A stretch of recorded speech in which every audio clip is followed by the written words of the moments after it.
Hello, ladies and gentlemen, and welcome back to the Maximus Crypto Will Fix Network Station. This is Max doing a live video today on QNT, JASMY, XRP, and Realio. So I hope everybody's doing great in this great world.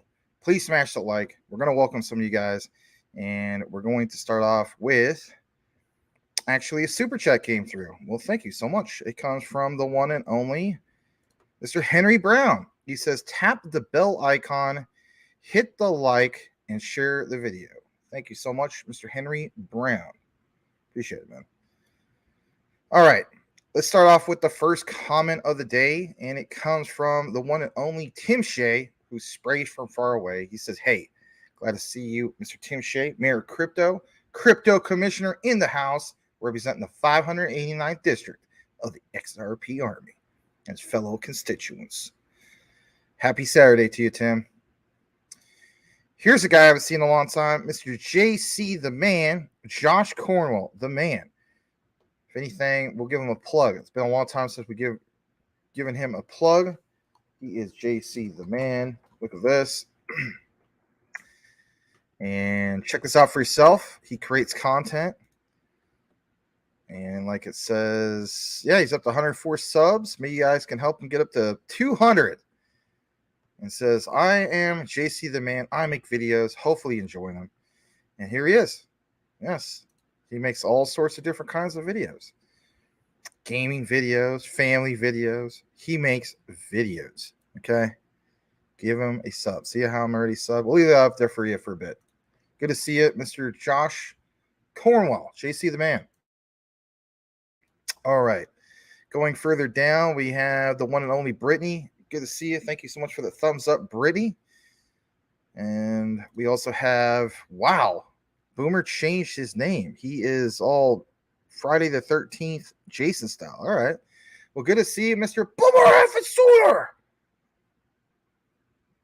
You know, some people make it to the 40. Some people make it to the 30. Some people even make it to the 20 and 10. But it's all about that touchdown. And then right after that, when you just look down, you say to yourself, that's right. Boomer F it sooner. If you only knew, Boomer F it sooner. All right. Shout out to you, man. Good to see you tonight.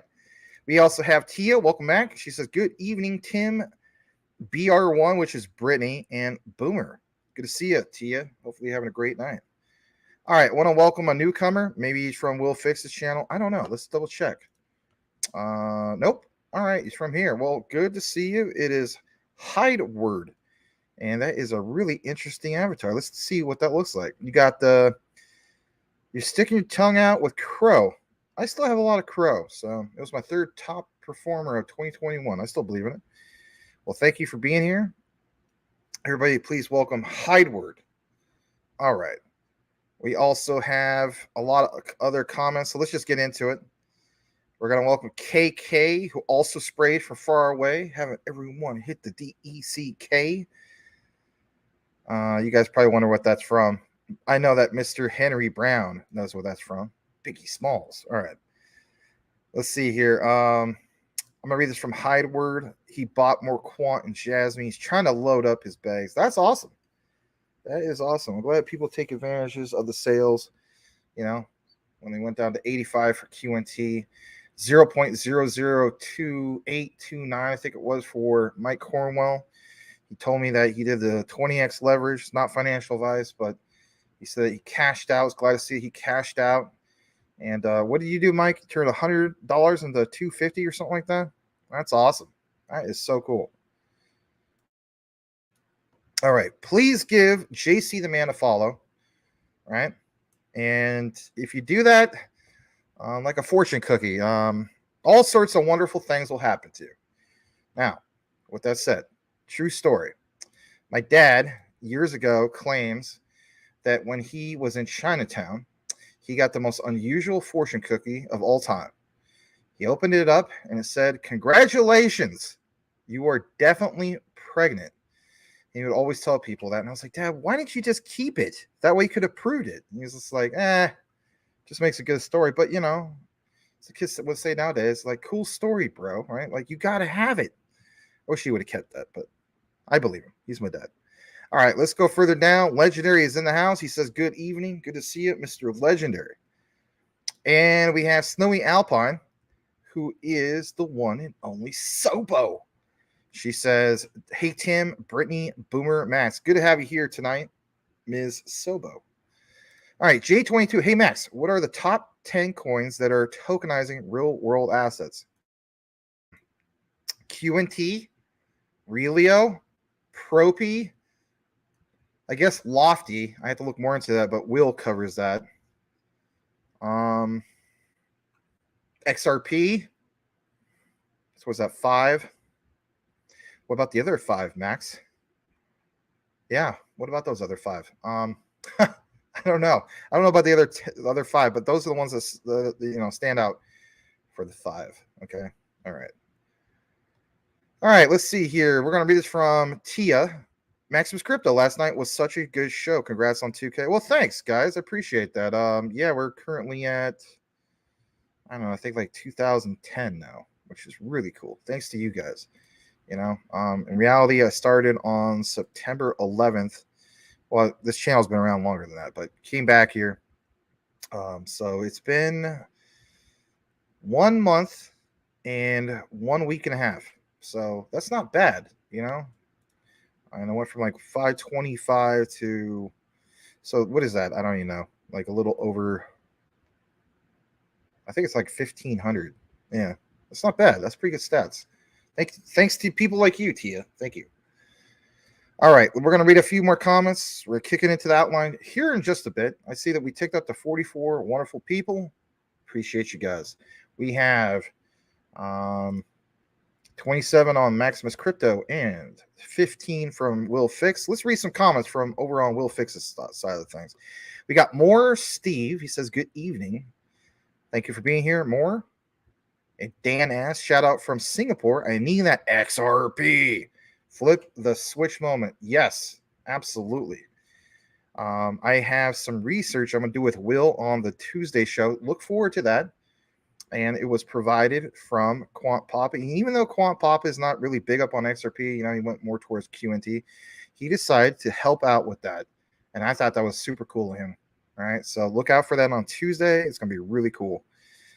So shout out to you, Dan S. We also have Abdul Jawad. He's supporting Will Fix on that side of the channel. And that's fine. Nothing wrong with that. We are a unified channel. Max, why Chainlink going crazy? Well, I think, if anything, might have a little bit to do with the whole Swift thing. All right. And maybe if we have time to get more into that. And if not today, I'll try to get into it maybe more on Monday because, I can look into things, but I like to have a proper outline. So maybe we do that. Maybe, I finally start making Chainlink content. But I just don't want to see this tribalism. It's so silly and childish, in my opinion, to see tribalism, especially when it comes to your blue chips. These are not meme coins, right? I'm invested in both. I root for both. But there's a lot of tribalism, and I just think it's stupid. I'm not saying that you're stupid. I just think it's childish and stupid. This is not, puppy dog emu versus cat litter emu, right? You see that with your meme tokens. You shouldn't be seeing that with your blue chips. All right, we're also gonna read this from DNS. Why do people still shill Shiba Inu and trash coins like Your Pop and Jake Gaiden? I hear you. I used to follow Your Pop years ago, and yeah, I don't really want to go after other influencers. I have nothing against them personally. But it's one of those things. It's one of the criticisms that they get.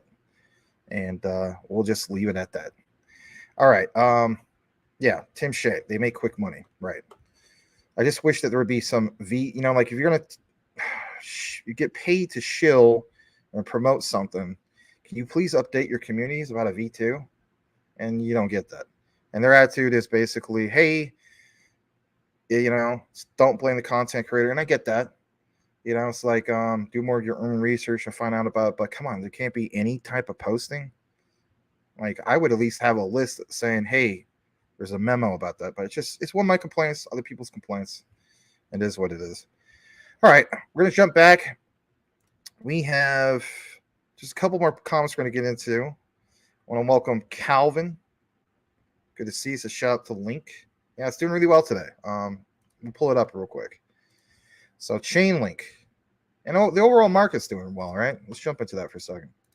So you got on CMC, Chainlink is the top performer, up 19%. So I'm happy about that. You know, it came in at right around $6 or something like that. So I'm not complaining. Aptos is doing well. I didn't get no Aptos, but anyway, yeah, it's up 24%. What about this on the 7-day chart? BSV is still killing it, right? But do you guys want me to, you know, it's basically a Halloween month. Should we awaken the dead monster? Now you may be wondering, what are you talking about? Check this out for yourself. There's a guy that we don't talk about much anymore, do we? I think Tim Shea might know where I'm going with this one. So let's just go ahead and jump into it. Remember this guy? Hopefully you do. What does it say right here? Cspr, up 122.30% on that 7-day chart. Now, I even said to myself, and I said to you guys, if Chainlink went under a penny, I'd buy another bag. Well, I changed my mind. And I was kind of like, man, that's going to bite me in the butt. And guess what? It bit me in the butt. Because guess what?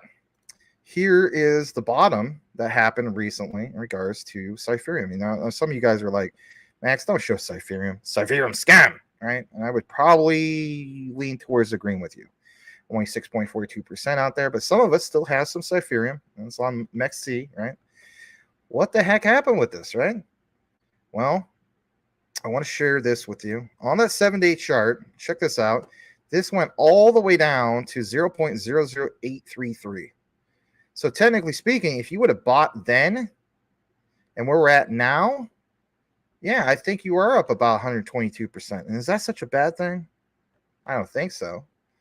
But yeah, there it is. All-time low, September 13th, 2023. So it wasn't a week ago, right? I guess it was a month ago. But even right there, so on the 7-day chart, yeah, you'd be up about 122. If you would have bought the all-time lows on September 13th, which is right around that price level we just said, 0.008, you'd be up 181%. I mean, say what you want, right? We get it. You know, some people are like, yeah, I still want to get Chainlink. But we're also still trying to make money. And we do like to point out things that are at bottom. And we do like to point out like what happened with Flare, right? So I still have some Cspr. Did I buy at the bottom there? No. But it was really, really tempting. I think at the time I decided to buy more XDC.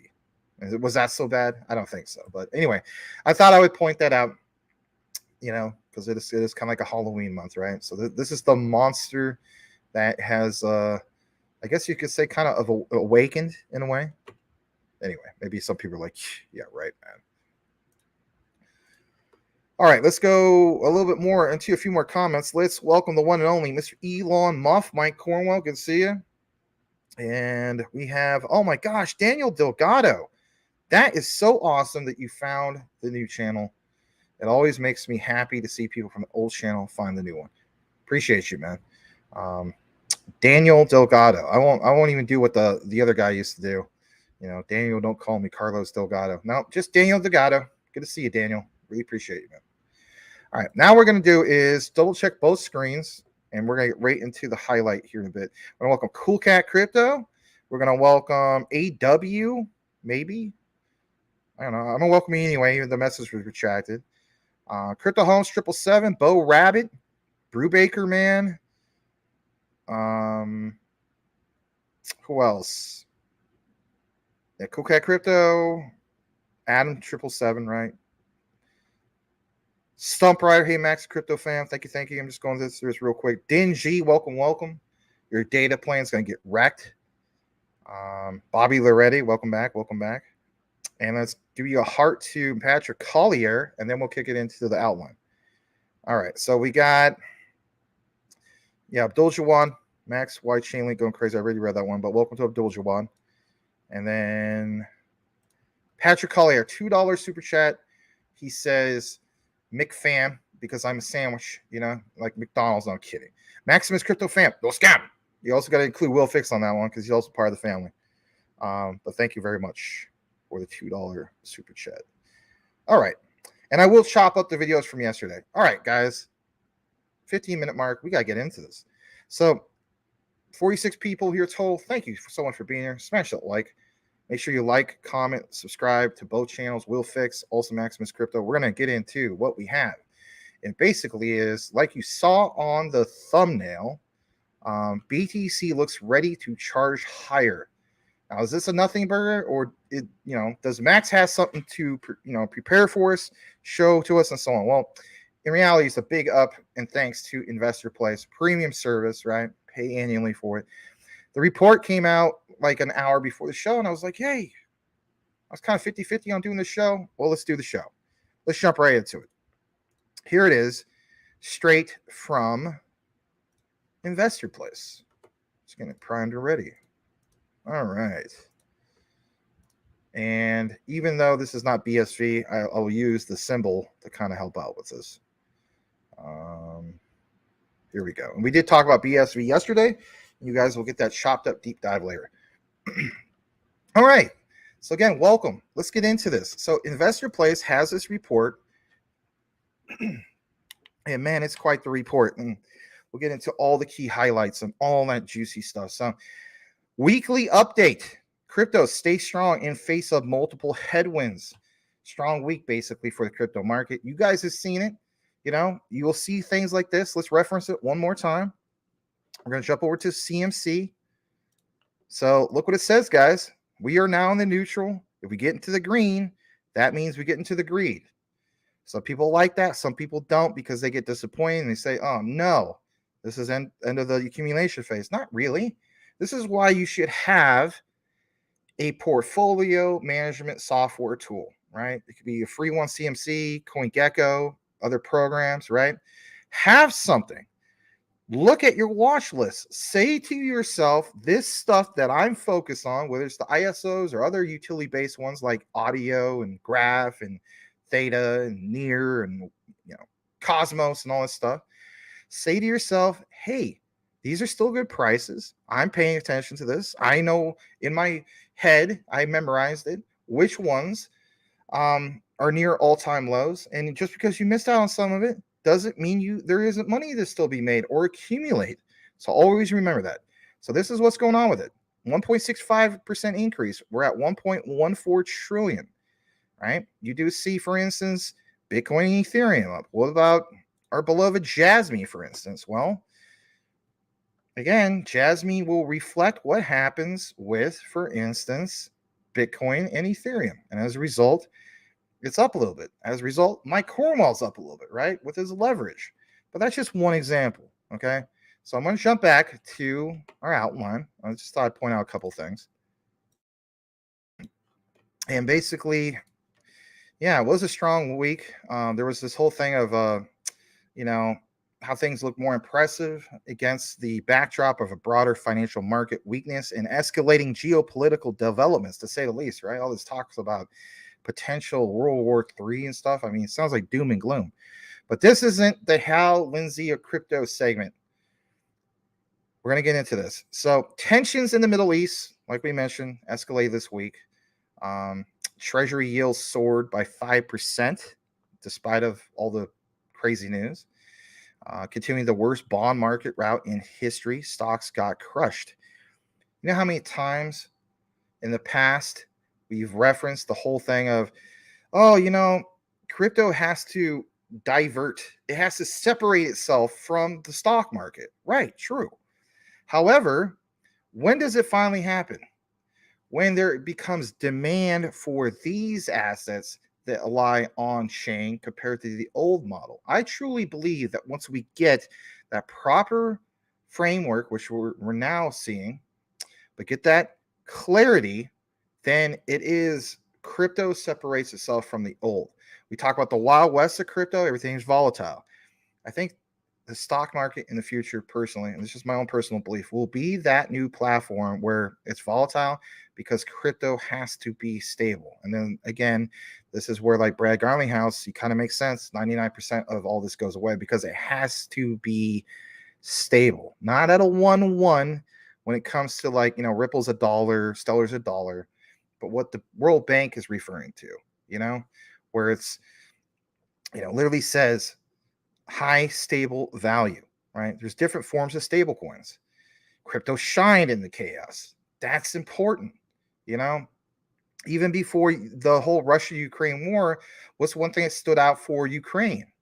What stood out for Ukraine, it was they had the highest numbers of adoption apparently in the world when it came to crypto, and even that much more after the war. Think about it, supply and demand.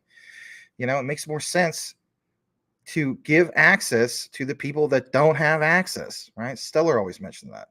Whereas some of the cryptos that did really well this last week, well, BTC popped 7%, Ethereum rose 2%, Binance 3%, even Ripple XRP 6%.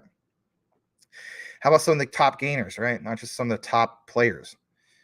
Well, top gainers include the beloved BSV. We did a great outline yesterday, and we'll chop that up later, like I said.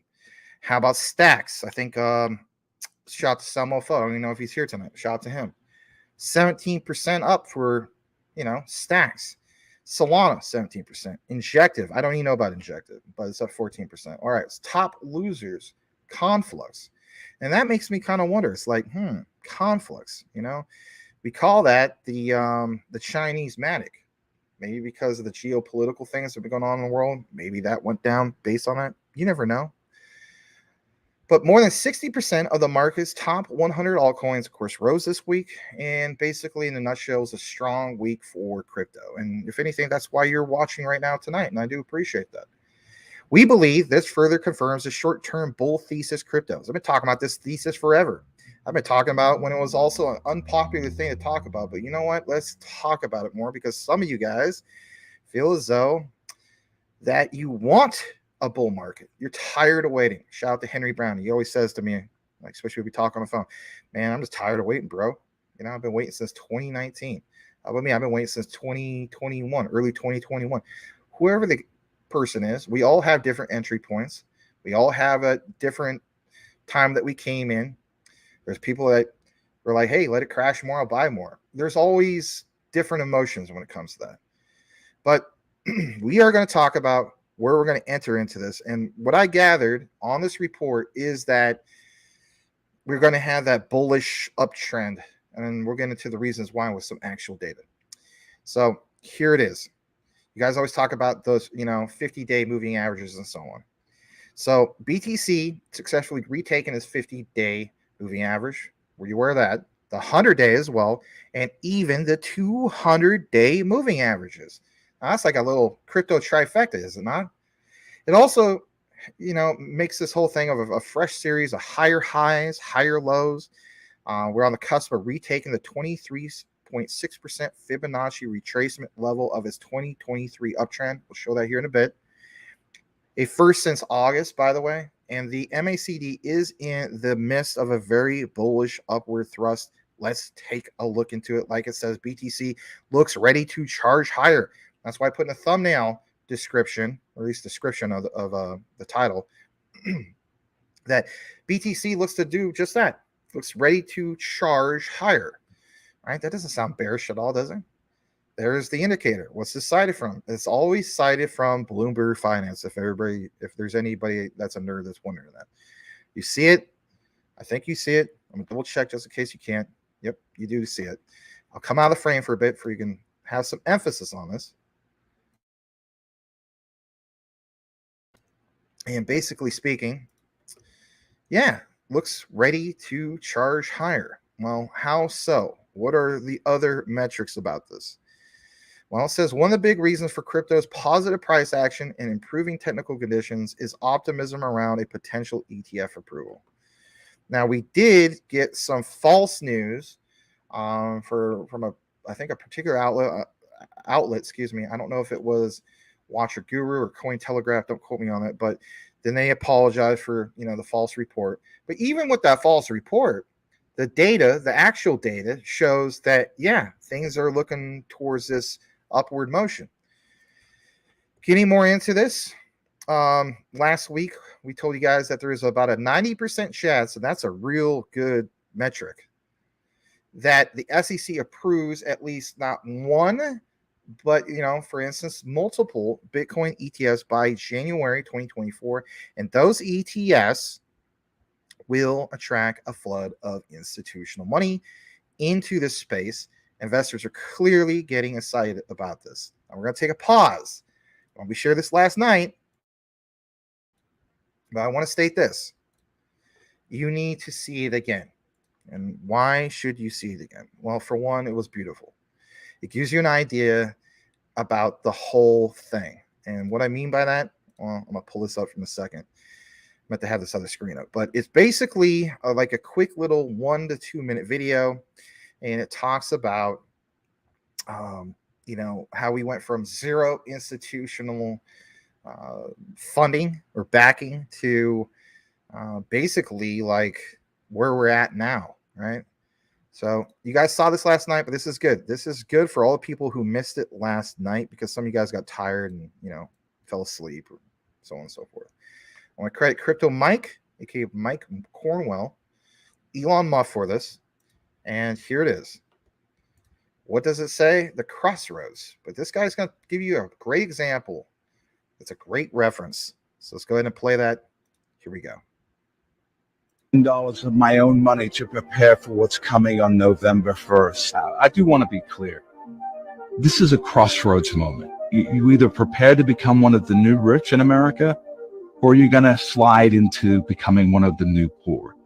This is your one chance to get in on what may be the biggest crypto event of the decade, because for the first time, cryptocurrency is rapidly getting adopted in a unique way.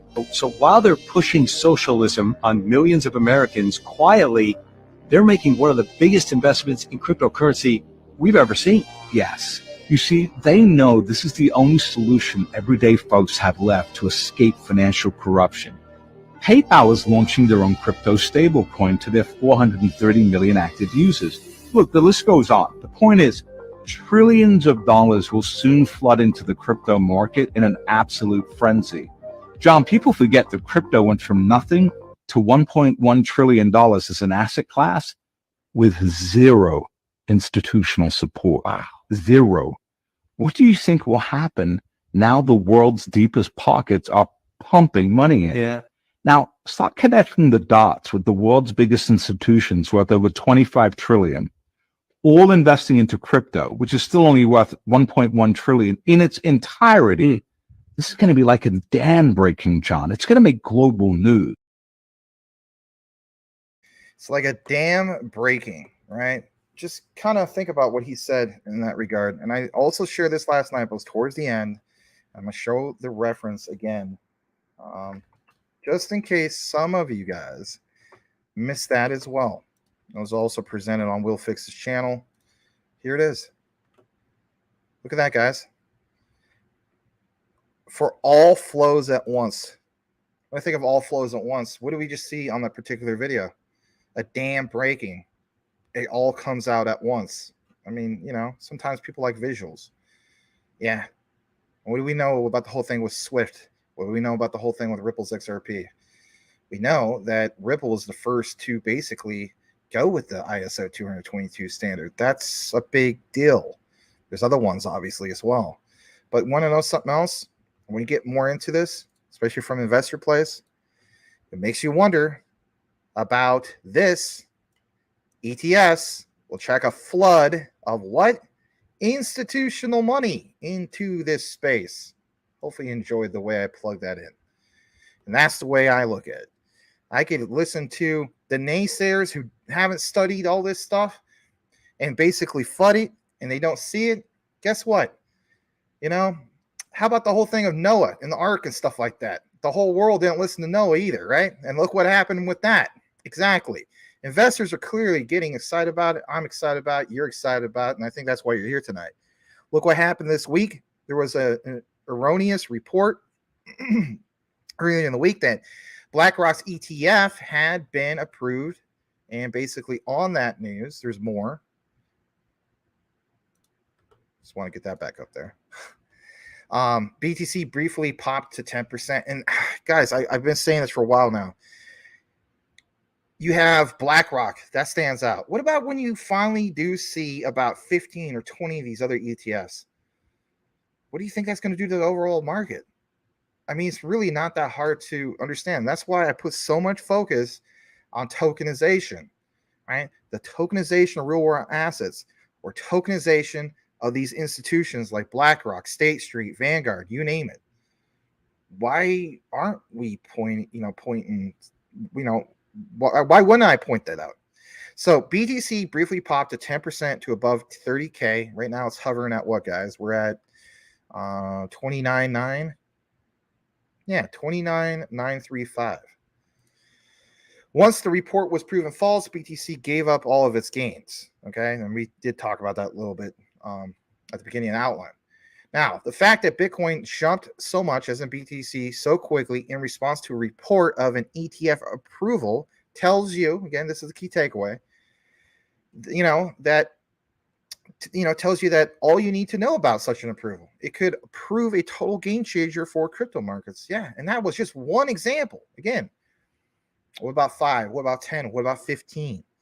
Indeed, you look at BTC's biggest moves over the past few months, most of them have been driven, of course, by those ETF-related news. Here's some of the info about that.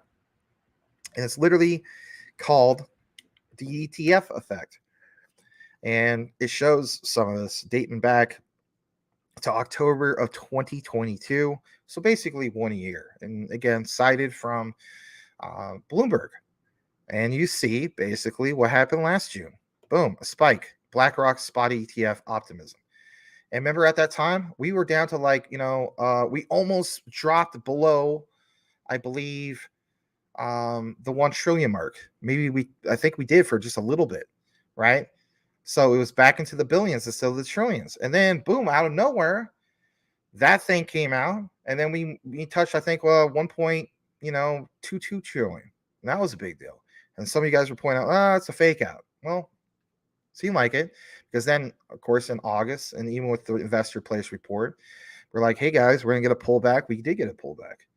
What about the whole thing of the favorable grayscale ruling? Are we forgotten about them? When did that happen? Well, I think it was like beginning of September, roughly. What about the whole thing of what we just talked about, the false rumors? Well, you see that too. But the conclusion is that the crypto markets are ready to soar once the ETF does get approved. And like I said, what about when we get a few approved? Right? Then 10, 20, you name it. Again, we view such an approval as likely by January 2024, roughly. I think the final deadlines are basically, March or so on. We show that graph in regards to that.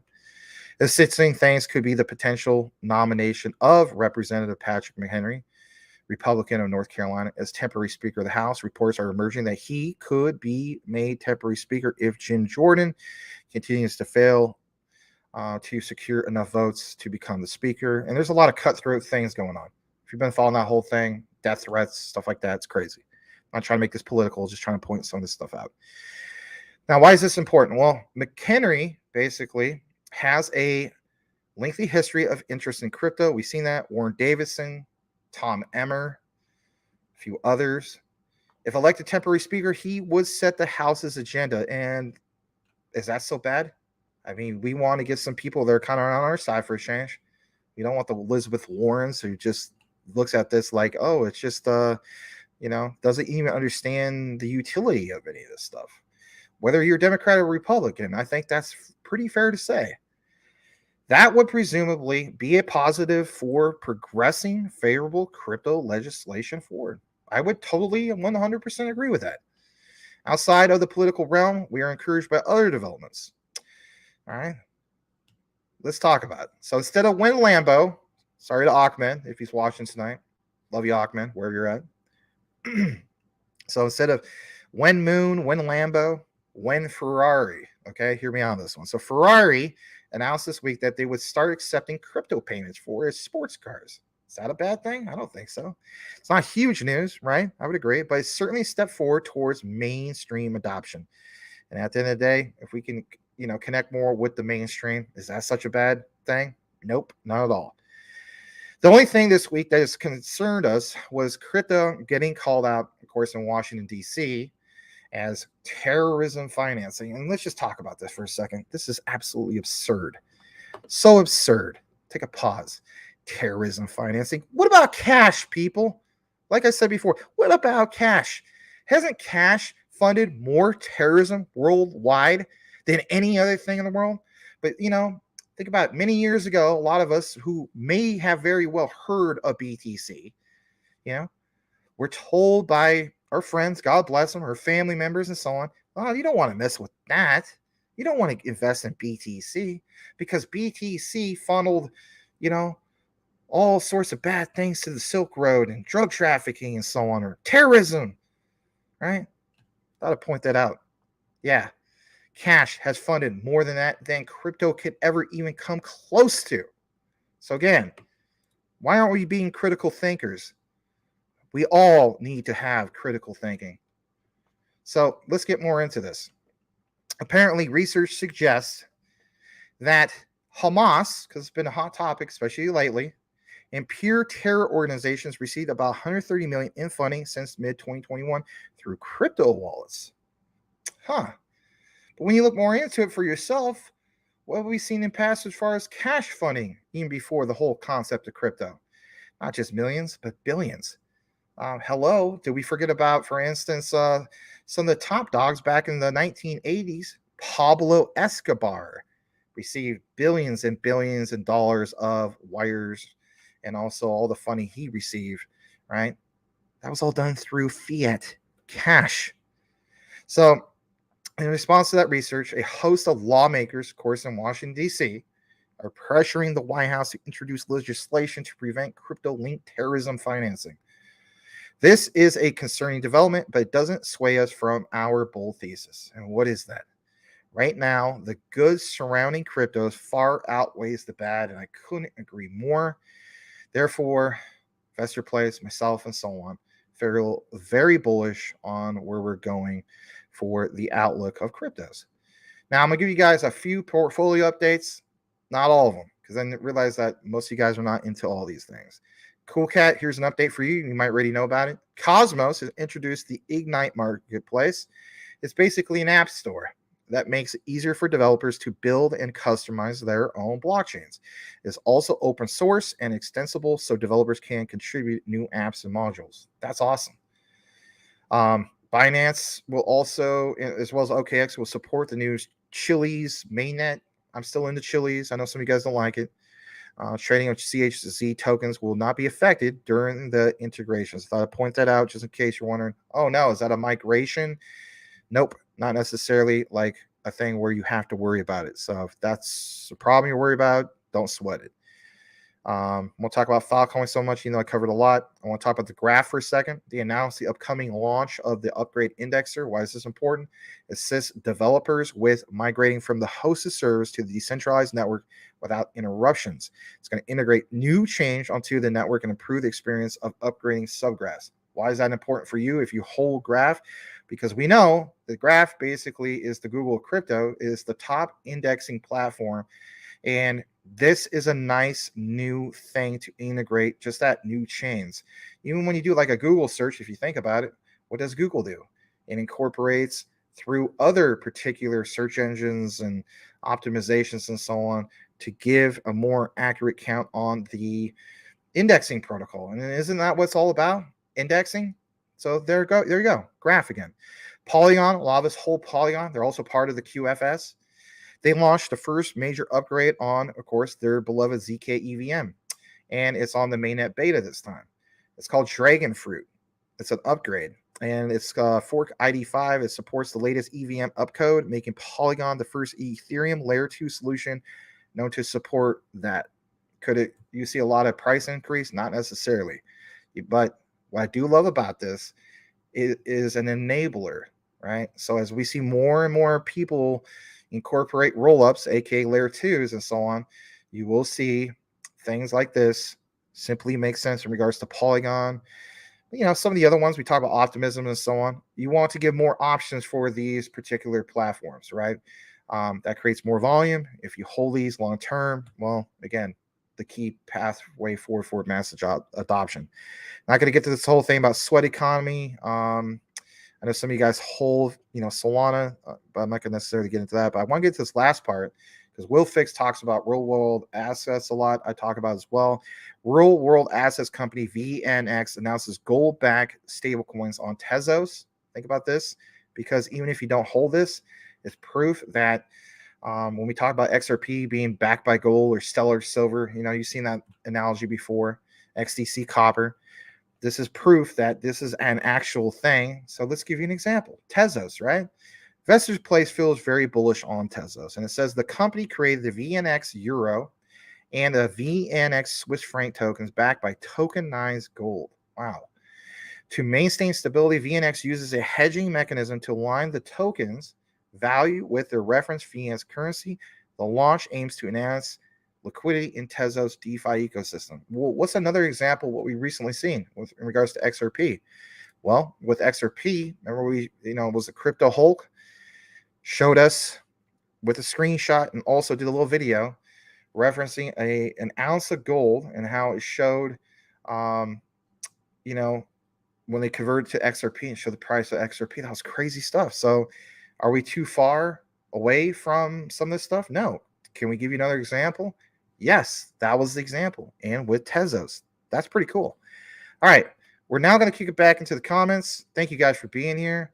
Hopefully you enjoyed that segment in regards to the bull run thesis. I think we're getting more and more closer to it. Get some more spot ETFs. You better believe it. But my main key takeaway for all you guys is just like my key takeaway for November 2025. And that is basically, I want to see more of the mandates, the full implementation. Deadlines for the SEC basically all point towards, March and so on. Some of them are obviously in January.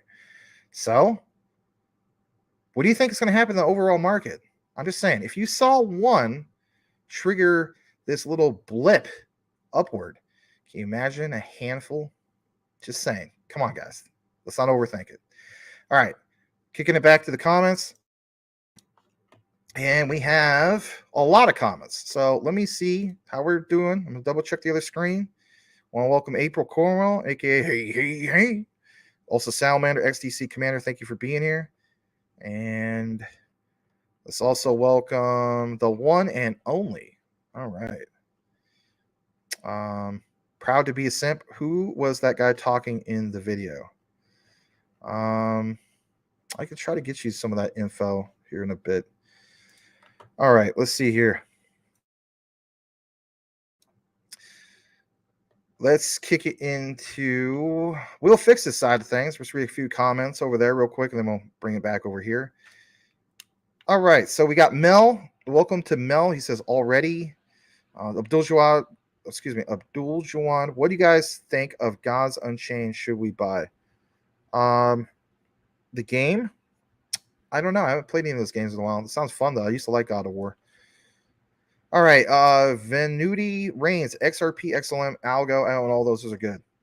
And Crypto Photos, let's give him a warm welcome. Or maybe you're a lady. I don't know. Let's welcome you. And Crypto Photos says, great work, boys. Thank you. Appreciate it. All right. Let's kick it back over to here. Oh, there's one more comment came over from Will Fix the side. Andrew Hollins III, not to be confused with the Henry Rollins band, didn't Tether just print some money? I wouldn't put it past them. I wouldn't put it past them at all. All right, let's see here. Let's try to kick it up to some more comments. I think I'm going to have to really catch up on some of these. What? Bruh. All right. The one only. I moved on fake news. That is not good. SEC controlled by Wall Street, says Salamander. Yeah, good to see you, Salamander. Boom. All right. I agree with this also. Corey Bibe, a.k.a. JASMY QNT. Institutions alone will bring trillions. Yes, very true. The one and only, the SEC is going to delay the very last minute. They are the definition of you know what clowns. You know what? I agree with that. I want to show you guys something just in case you missed like last week and so on. I guess you could say this is kind of like a continuation. So let's pull this up for a second. Give you a little bit of a nice reference about some of those deadlines. All right, here it is. And you've seen some content creators share this as well. So let's get into this for a second. There it is, guys. So I'm going to blow this up a little bit more. So here's the thing in regards to some of these deadlines. Okay. So the thing that I'm focusing on is the final deadlines. Notice that on your far right of your screen. Hopefully you see that. If you don't, oh, I can't see it, Max. You got your stupid, you know, Twitter thing that you always try to shill. All right, hold on a second. Let me turn that off. Doesn't really block it too much. But yeah, I mean, look at what it says. I mean, you know, there's next deadlines, right? That's where they can kick the can down the road, right? For most of us, like we don't want next deadlines. We don't want, oh, could, you know, integrate ISO 222 deadlines. We want final mandates. So there you go. SEC final deadline for ARC Bitcoin ETF, right? And the custodian, by the way, is Coinbase. That one is being kicked down the, you know, the can's being kicked down the road to, you know, 1/10/24. That's the next deadline. But the final deadline is 1/10/2024 also. So that is worth pointing out. Some of these, the final deadline is the same date of the next deadline for the SEC. But in reality, if you look at this real close, like iShares, Bitcoin Trust, that's the one for BlackRock, right? We're all focused on BlackRock. At least I am. So that's 3/15. So March 15th. What about Bitwise? They don't have a custodian with Coinbase or anything, but even that one is a day before, you know, so it's March 14th. So look at how many ones are on the 14th and 15th. So my attitude is, yeah, let's pay attention to March 14th, March 15th. Let's also pay attention to the Bitcoin halving. There's too much going on in March and April, right? So my thing is this, you know, we go through this list. You have, for instance, you know, like Stellar with Franklin Templeton. This is Wisdom Tree, right? That's the custodian. Wisdom Tree has a Bitcoin Trust refiling. That one also March 15th. Valkyrie. Some of you guys talk about that as well. The exchanges, NASDAQ, they don't have a custodian as far as like crypto, I guess you could say. March 19th. How about another one in regards to Coinbase? Okay, Franklin and Bitcoin. ETF. That one is a little bit more extended. That one's May 30th. So in reality, guys, March, April, May. How many do we have on a final deadline for March? Well, 1, 2, 3, 4, 5, 6, 7. Okay, that's 7. So let me come back in the frame. The way I look at it personally is I'm paying attention to all that because we were seeing these blips, these pumps already, right? Like, you know, where we're, you know, what we saw recently. And even right now, as we speak, 1.14 trillion. What about when some of these actually finally get sent and are done? So here's your key takeaway from all this. All right. Let me turn on some of my branding back on. Your key takeaway is this. Pay attention to the crypto accumulation phase. And I'll pull that up as well, just as a reference. Crypto accumulation phase. I know I cite this a lot, but I just want to help you guys out to have a visualization of what I'm talking about. That's all it is. And, you know, there's these different phases, if you will. All right, so let's pull this up on a different tab. Sorry about that. There we go. Don't know what this looks like. You're a newcomer. It's okay. Don't feel bad. There it is. Look how it says accumulation. All right. You don't want to buy the top, but everybody's excited about the markup period. All right. Notice how we go from accumulation to markup. Why am I mentioning that? Well, what was the start of the original bull market, the last market? It was basically, you know, sometime in 2020. Like I think it was summer, give or take. Don't quote me on that. But the key thing is it ended 2021. You saw the all-time highs. BTC 1111 2021, even Ethereum. There's some other ones that did really well before that, like your Shiba Inus and so on, your Crows. So when you see the other stats that we just showed you, 7 of them are Bitcoin, spot ETFs, and so on. Those deadlines for the SEC is coming up in March, right? We literally counted it for you, right? 7 of those. So some people ask me, Max, when does the accumulation phase end? I'm going to be honest with you. I think that it ends obviously before that sometime. I don't have a crystal ball on the exact date, but I can draw that much of a conclusion. Can we agree on that? Because all it takes, and you guys seen it, news of just one, and you see this thing starting to pop off a little bit. What about all those deadlines? I'm just being honest. Like, yeah, I can really now see a pathway forward for the bull market. I'm going to call that right now because that adds up. That makes sense. I mean, that's not rocket science. Real deadlines mean real deadlines. And now some people say, well, Max, couldn't the SEC get an extended final deadline? I don't know. Maybe that's possible. I'm not saying that they can't. But based off of what I've seen, I'm going to base off of what I see right there. That in line with what? The next month after that, from March, of those 7 that have a deadline, is what, guys? It is basically your Bitcoin halving. And the last I saw, I think that's roughly, March 28th, right? I understand that could be tentative. I see all these things happening. So are we too far off with the whole thesis of when it really, really starts? It's kind of like looking at this point, guys, like a bunch of ice cubes, and letting it kind of sit out, right, at room temperature for a bit. Kind of starts thawing out a little bit, getting a little bit wet, right? Yeah. So it is what it is. I don't have a crystal ball, but I do pay attention to data, and from what I've seen, the data don't lie. All right, we pay attention to what's going on with job growth, KPI, CPI, inflation report, macro and microeconomic reports, what's going on the foreign front and so on. Some crazy stuff.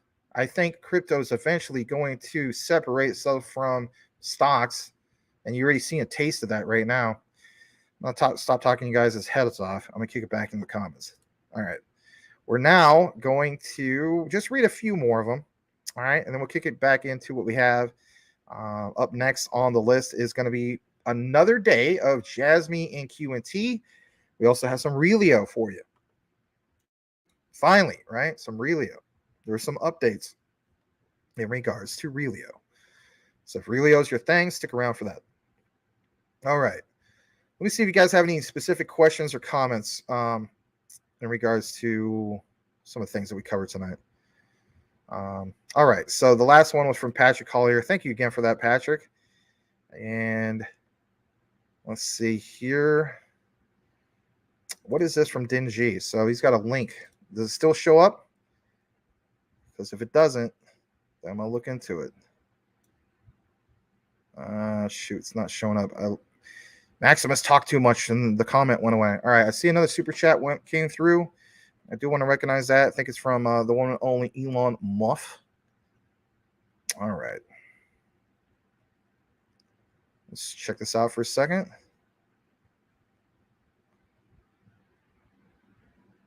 I'll read this real quick from Legendary.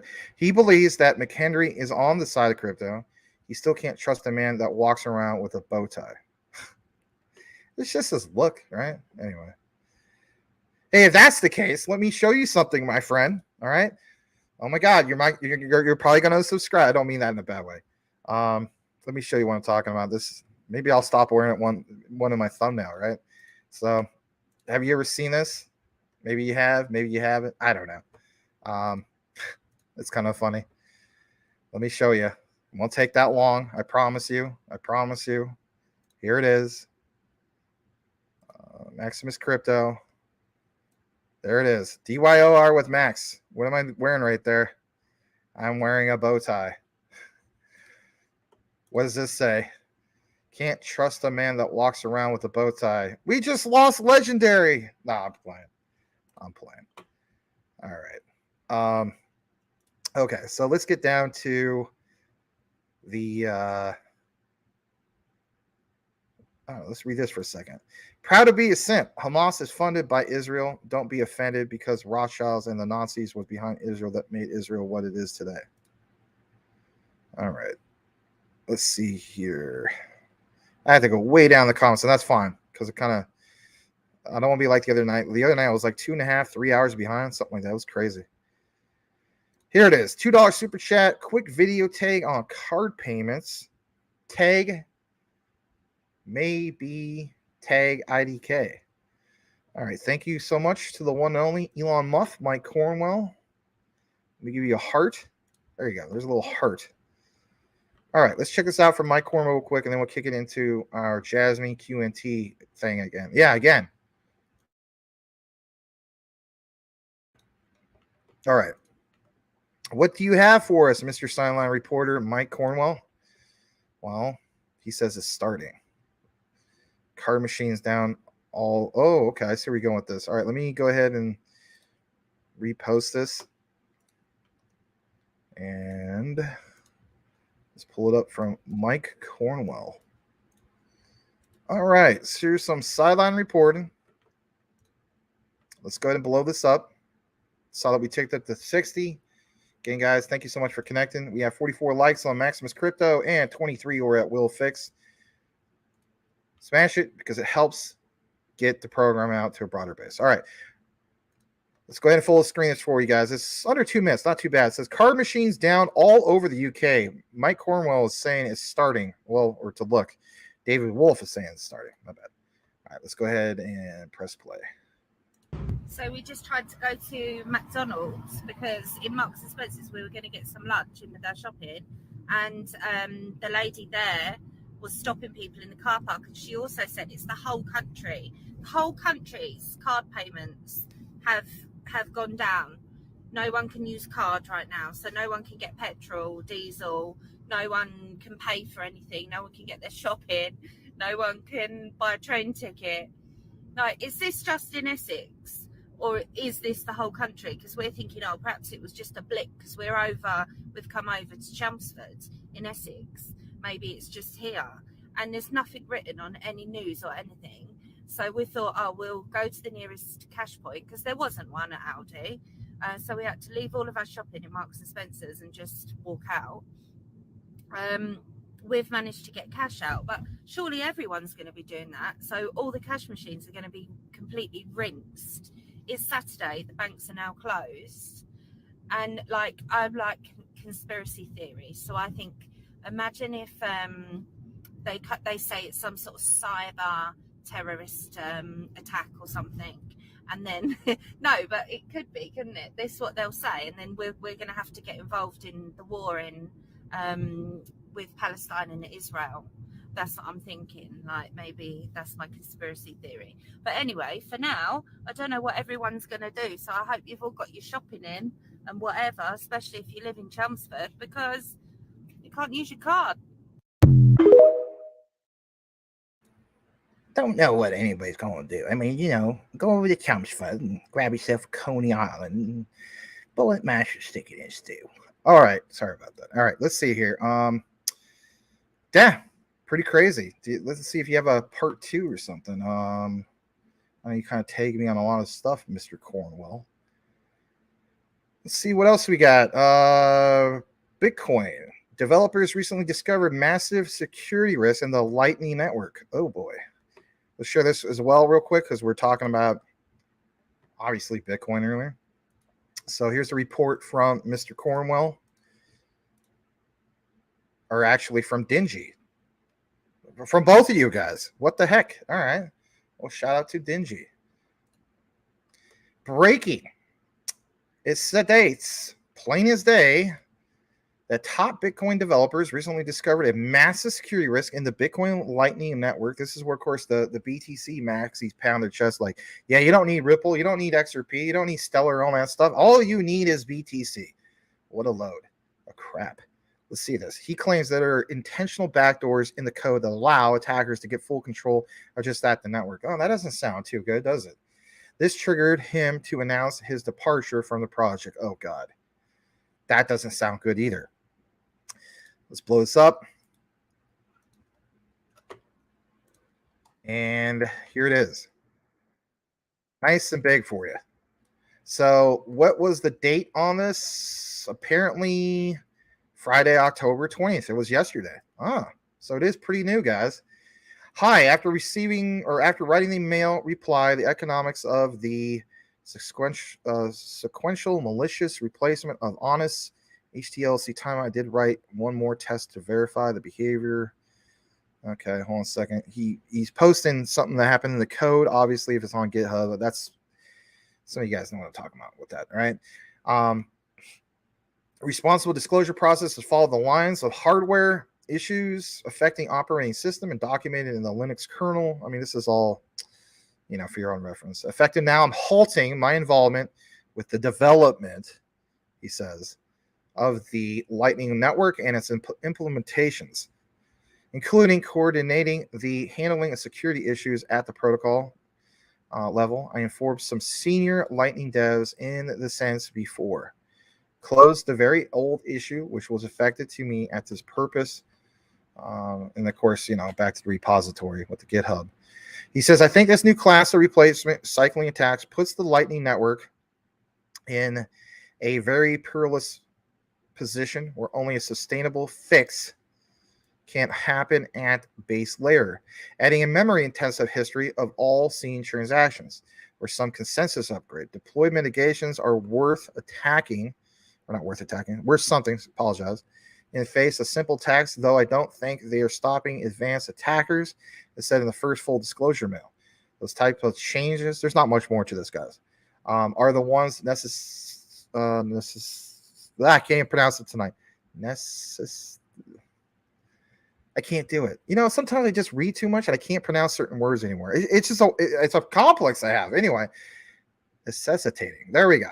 The utmost transparency and buy-in of the community as a whole, and we are altering the full nose processing requirements or the security, yada yada, right? Basically, it's the integrity of the Bitcoin ecosystem. That doesn't sound too good, does it? On the other hand, fully explaining why such changes would be warranted for the sake of the Lightning Network and the designing of just that. We might need to lay out in complete state practical and critical attacks on a public BTC ecosystem. Hard dilemma. There might be a lesson in terms of Bitcoin protocol deployment. We have to get them right at first try, little second chance to fix them in flight. I'll be silent on those issues on public mailing lists. Oh my gosh. Until the week of the October 30th, enough material has been published and other experts are available. I'll be back focusing more on Bitcoin Core.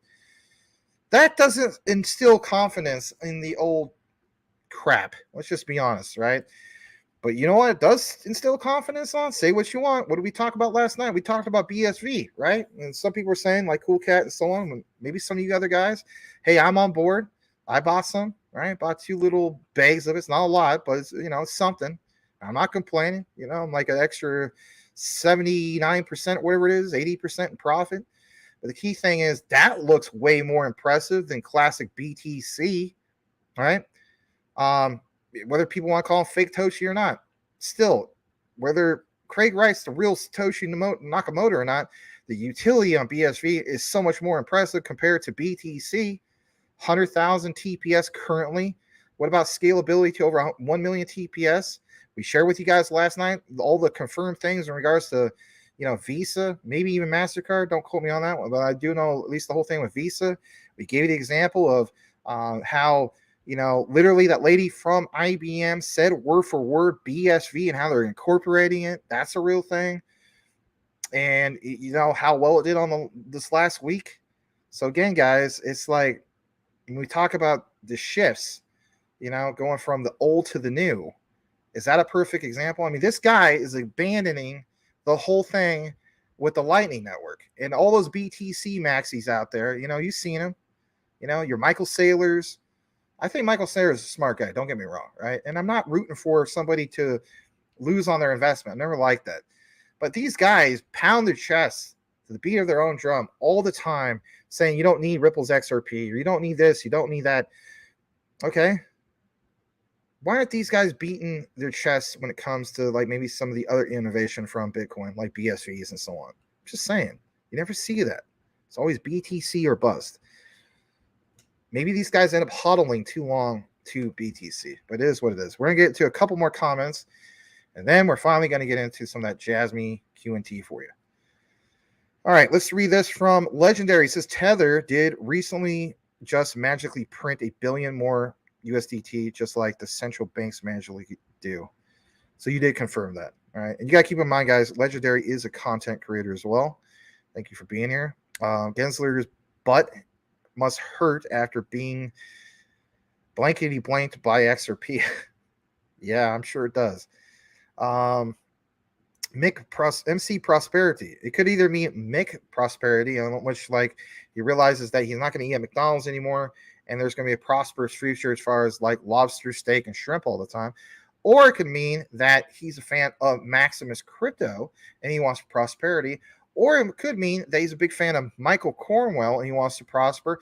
Or it could mean none of those things. All right, I'm just kidding. Focus on the 7th, 9th, and 14th of November with the thumbs up. Okay, thank you for that. Let's go further down. And Dingy says a bad image. I don't know what you're talking about. That's okay. Warren blanked Gensler. Interesting. All right, Dennis Leal, thank you for that nice comment that you posted on Will Fix's. I think you're the first comment of his new video today, so thank you for that. Good evening, everyone. Just hopped on and not sure if covered already. Any thoughts on the new? There you go. We just covered it, so I'm glad I covered that. And thank you to Mike Cornwell for that. Bad image? I don't know. Let's see here. Let's read a few more. Dingy H-bar will take over. I think H-bar is going to be amazing. I truly believe that. I think at some point in the future, they become the premier anti-cheat solution for Activision, all the big AAA games. That in itself would be you talk about supply and demand. Some people are like, stop talking about games, Max. It's not that big of an industry. The hell it ain't. It's a huge industry. You know, we're talking, like Activision in itself, right? Got bought out by Microsoft. That's multi-billions. Okay. The one and only, my God, the image of Gensler and Warren in my head. Oh, geez. Yeah, I'm going to be, look. I mean, and these guys talk about, was it Caroline and the pogo stick thing? And it's just, I don't want to picture that either. I'm good. All right. Dingy. Oh, geez, you guys. I'm glad you're having fun. All right. Kick back, relax, and have fun. I'm going to skip on some of these. A bunch of Filipino ice cubes. There you go. I knew that was going to happen. Tim Shea going to point that out at some point. That's all right. You guys have a good time. All right, let's see here. I think I'm going to welcome El Pablo, the DNS coin. Welcome to El Pablo. And we'll read a couple more. Let's welcome Crypto Jedi. Give him a follow on his channel. He covers JASMY, a few other things, right? Shiba Inu. He says the pre-bull run is about to begin, and we covered that at the very beginning of the outline. So hopefully you saw that, Mr. Crypto Jedi. All right, let's see here. I think we're close to the bottom. Let's welcome the one and only Mr. Jeff Pruden. He says, "What up, Max? Good to see you, Mr. Pruden. If you give me more crap about my cheeks, I'm gonna freaking murder you on the south side of the Bronx." No, I'm kidding. I wouldn't do that. Why would it be in the Bronx anyway? But that's a joke. Well, that's because you make fun of me being so hairy, Max. Hey, man, I joined the club. I'm a little bit too hairy right now. All right, let's jump into what we have. I think we have some things to get into, right? I think we're towards the bottom. All right. Like, hey, what the heck, right? All right. Good to see Jeff Pruden, though, for real. I was just joking. I love Jeff. He's a good guy. All right. Yes. He's gonna say something though, but Max, you do have those puffy cheeks. Yes, I'm fully aware of it. I'm not blind. Drink too much Cokes, Max. I realize that. Will Fix hooked me up with some Coke Zero, and what am I drinking tonight? I'm drinking some water. You're only drinking water, Max, because you're out of Coke. That's true. Hence the water.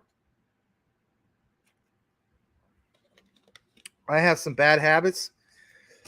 Gotta end those bad habits. You did get kind of fuzzy. I know it's bad. It's bad. It's going to be taken care of.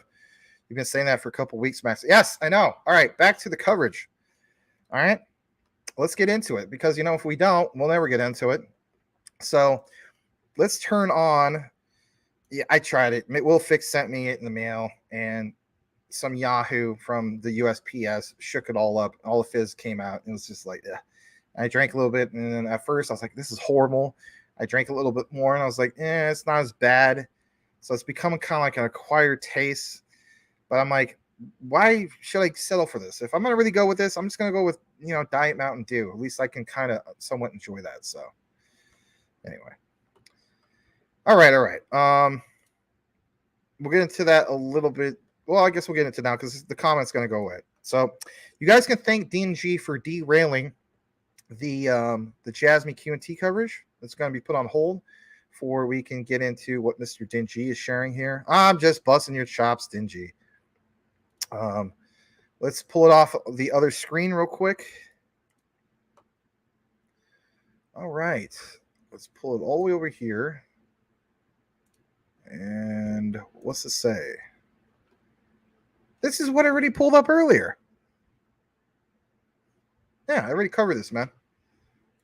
I don't know what you're doing, but this was just covered. We just talked about this. All right. Now it's time to get into the moment that you've been waiting for. I'm not waiting for that, Max. I'm not into JASMY. JASMY scam. No, it's not a scam. This is JASMY and QNT. Okay. So on this particular one, I guess we'll start it off with, let's keep that up there for a bit. All right. Welcome. Glad to have you here. If you're just tuning in, we're going to get into some more JASMY QNT. Max is doing it again. Yep, I'm doing it again. And this time, I really, truly want to thank Quant Papa, who said, hey, check this out, Max. This will help trump some of the, speculations that some people say that there is no IoT connection. Yeah, let's give you some of that. So if this is your thing, QNT and JASMY or one or the other, or even if it isn't, you're not on board for it, I want to open your eyes to something you may have never been aware of. And again, thank you to the one and only Mr. Quant Papa. So here basically is, and what do you see here? Well, you see this whole system. All right. And I want to state this for the record. Remember how we did the whole thing of Tadashi Morita? And we're talking about these DC microgrids and, his exclusive patents. I mean, come on, man. This guy is a JASMY superstar. He's so well respected in Japan. Literally, guys pretty much bow to this guy. I mean, he's just so revered over there.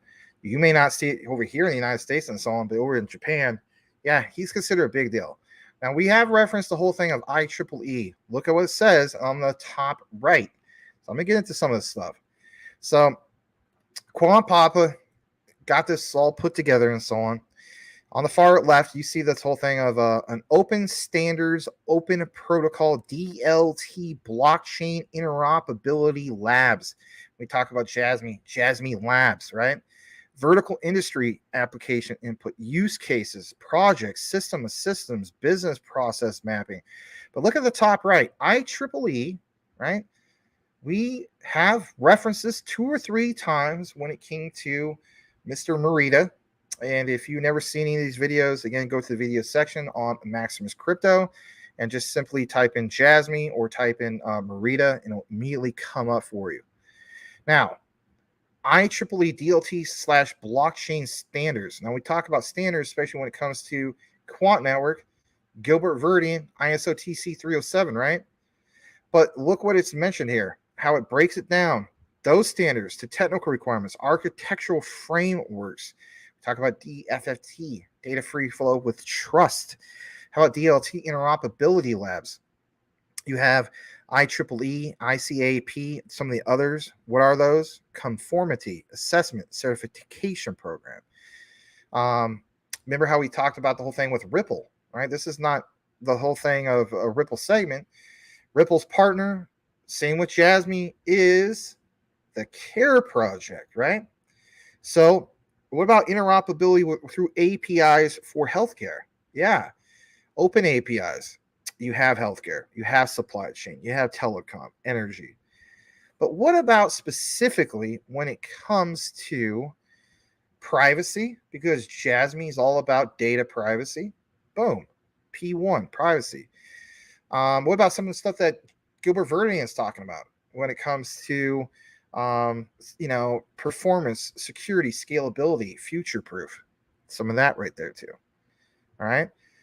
What's originally cited here? The Blockchain Engineering Council, the BEC, also IEEE. So I thought I'd throw that in there. Check this out for a second. It's going to get better. What's the next step for blockchain interoperability, connecting the dispersed blockchains? Well, back in the early days of the internet, this is where Mr. Gilbert Verdian was talking about your walled silos. Can I give you a representation of that? Yeah. Draw your attention to the top left of your screen. Literally, the early days of the internet were just like he was talking about. Those walled silos. You have your internet in one area, but like intranet A would have been your AOLs. Intranet B would have been your CompuServes. Intranet C would have been, I don't know, your Junos or whatever, right? Intranet D would have been a guy that's on, for instance, DSL. I remember when I first heard about broadband internet, it was DSL. It's a heck of a lot better than my garbage 28.8K modem. I never even had 56K. Some of you guys had 56K. I would have killed for 56K. I had a 28.8K modem. It was so... I'm sure some of you guys remember that. But some of those are some examples. How did it go from 2018 with a blockchain fragmented ecosystem? The introductions of just some of the side chains and so on. Well, you got, for instance, Ethereum, permissionless mainnet, other permissionless networks. How did it go to the interchain networks, right? So we can give you examples all day long. But again, keep in mind how it all came together. IEEE, and also the whole thing of the Blockchain Engineering Council. Show you some more about this.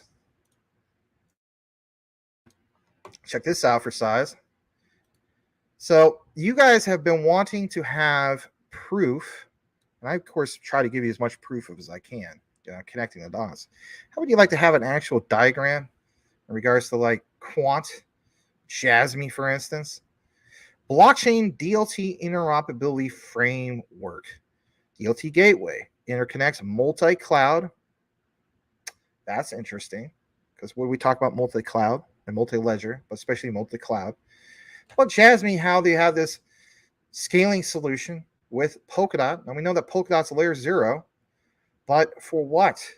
The Web3 cloud solution. So there's that. How about interconnecting, to blockchains with legacy systems? We could go back with the whole thing with, for instance, QNT with the Overledger. How about interconnecting blockchains to augmented and edge intelligence? Am I too far off on this? Have I not grabbed your attention? What does JASMY always talk about all the time? Edge computing. Oh, I see where Max is going with this. I hope so. Because what is also referenced on the right side in parentheses? AI? Oh, yeah, I do see where Max is going. ML? IoT? You guys, sometimes some people feel as though like I don't listen to comments. You better believe I do. Or how about some of the comments you guys leave in the recorded section of the videos? I do pay attention to that. Quant Papa apparently pays attention to that. Thank you, Quant Papa, if you're watching or you're asleep or wherever you are. So how about the support for single and multi-ledger API? Obviously Quant. So am I too far off with some of this? Not really, but can I give you more? Of course. Support for multi-client interfaces and dApps. What are we looking to accomplish when it comes to the super wallet? Think about it, guys. Is it rocket science? No, it's not. So you have distributed applications, those dApps. You have the web, model, UI, user interface, other operating systems. Think about some of those other operating systems. What about the API layer with Quant? Well, there's some examples here. DLT Ledger 1, Amazon Web Services Cloud, Google Cloud, Azure Cloud. That's interesting. Didn't we give you guys examples on that previous deep dive of optimism, right? But what about the cloud? We gave you all 3 of those exact examples. So is it starting to make sense? How about a DLT gateway, interface, interoperability, ledger, and so on?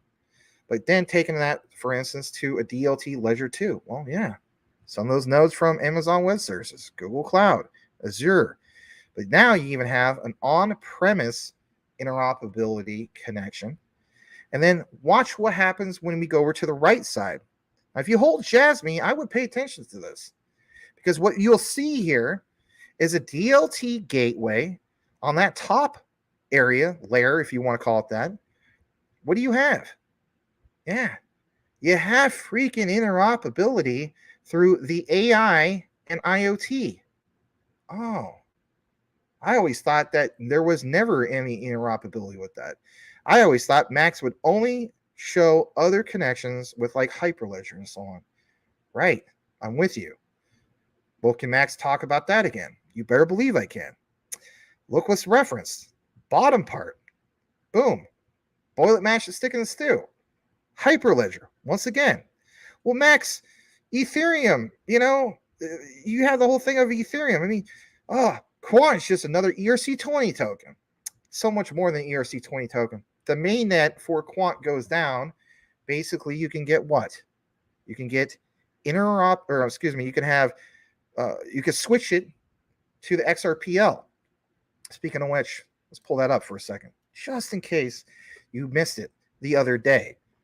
So for all the naysayers, we're basically saying that Quant, if they ever have a crap moment with Ethereum, and they can't go quickly over to something else like the XRPL, I want you to watch this, because some people seen it, some people haven't. Hey, that's okay. And at the end of the day, I'm just presenting you guys information. None of it is ever financial advice. So let's jump into this for a second. You're going to see here something that will, let's face it, maybe open your eyes. Maybe you just don't care. I don't know. But here it is. Quant's Overledger demo, switching to the XRPL. Let's play this for you. Please smash that like. Here we go.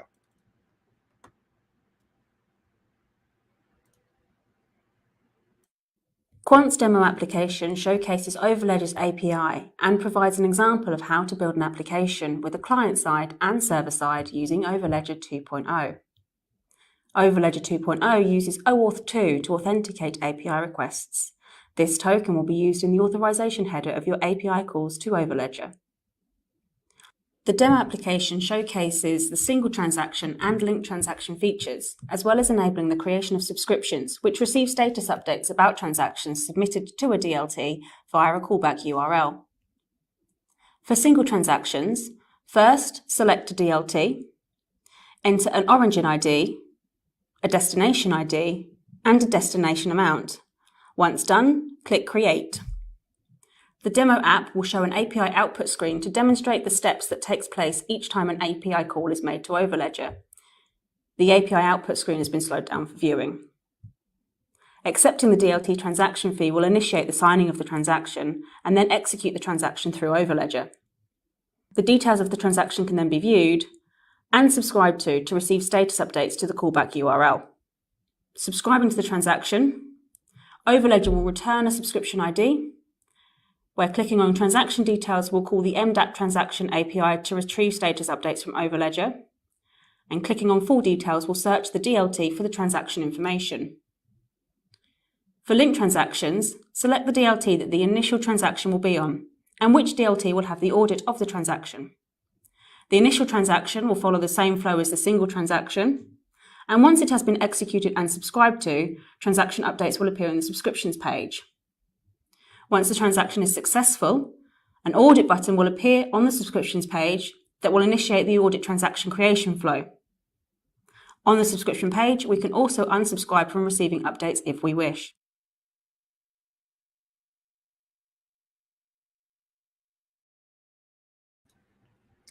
All right, so obviously there's that example, and what a great example. I'm going to jump back into this for a second, but before I do, actually, just think about that for a second. They're, of course, going to show the big players, the blue chips, your XRPs, and so on. But on the other example we gave you beforehand, in regards to Overledger and so on, the interoperability, it does reference the whole thing of, for example, Ethereum. It mentions, for instance, Edge. It mentions AI, IoT. So are we so oblivious to the notion that it wouldn't be able to do other ones that are not part of, like, for instance, the top 20? Yeah, of course we can. Hence why Quant has that reputation of being able to allow for interoperability of what, guys? Hundreds of other blockchains. It's literally part of their reputation. So I thought I'd give you guys that example once again, because people have requested that. Max, you always talk about it. Can you show it? Boom. There you go. Now, going to jump into some more of what we have, right? Because it's good stuff, all right? So we were on, I guess you could say, this third part, and it's just a nice visual to get into. So what we're talking about here, and again, let me try to pull this up for a second, all right, is, again, some of the extended details of it all. And basically speaking, I mean, here you have it, DLT, far right side, all right? And then another thing I want to mention is never forget the whole thing in regards to APIs with Oracle. Notice what it mentions here, DLT gateway, ERP/Oracle. Some people have said to me, well, the Oracle thing, that's not a real thing. They don't really go with Overledger. The heck they don't. Look more into it, all right? But the bottom line is interoperability from top to bottom, and even with the ones you had no idea about for AI and especially IoT. Again, Quant Papa did a great job of showing just that. It's like some people want proof. My opinion is like, wow, when you look more into it, you'll uncover some things that you may not have ever been aware of. All right. And again, of course, he highlighted again, and we show that, right? IoT, plain as day, IoT. Okay. How about this part? DLT gateway, Interledger. That was one of the things I was going to say for Monday, but we'll inject that as well. People were asking about that whole thing. All right. So there is that. So again, from the video to the visualization, boom, there you go. I want to share this as well. Okay. And then on this particular one, I guess I'll change the icon for a second because, it's kind of like a little back and forth thing. So on this one, where's some of the key takeaways? Well, for one, it says blockchain DLT silos. Again, that example we gave earlier about the early days of the internet. And multi-chain ledger permission and permissionless technologies create what they call a Tower of Babel effect. Now, if you are a person that's read the Bible or not, right? Maybe at some point you heard about the Tower of Babel. It's supposed to be that moment of time before the whole thing came down and God destroyed the Tower of Babel, and Nimrod was an idiot he was trying to kill God, basically. What a fool. But before that, supposedly everybody was able to speak the same language. And then, Nimrod shot towards the cloud, and now we speak all sorts of different languages, right? But the point is that reference, Tower of Babel effect, similar to the early days of the internet networks and protocols, right?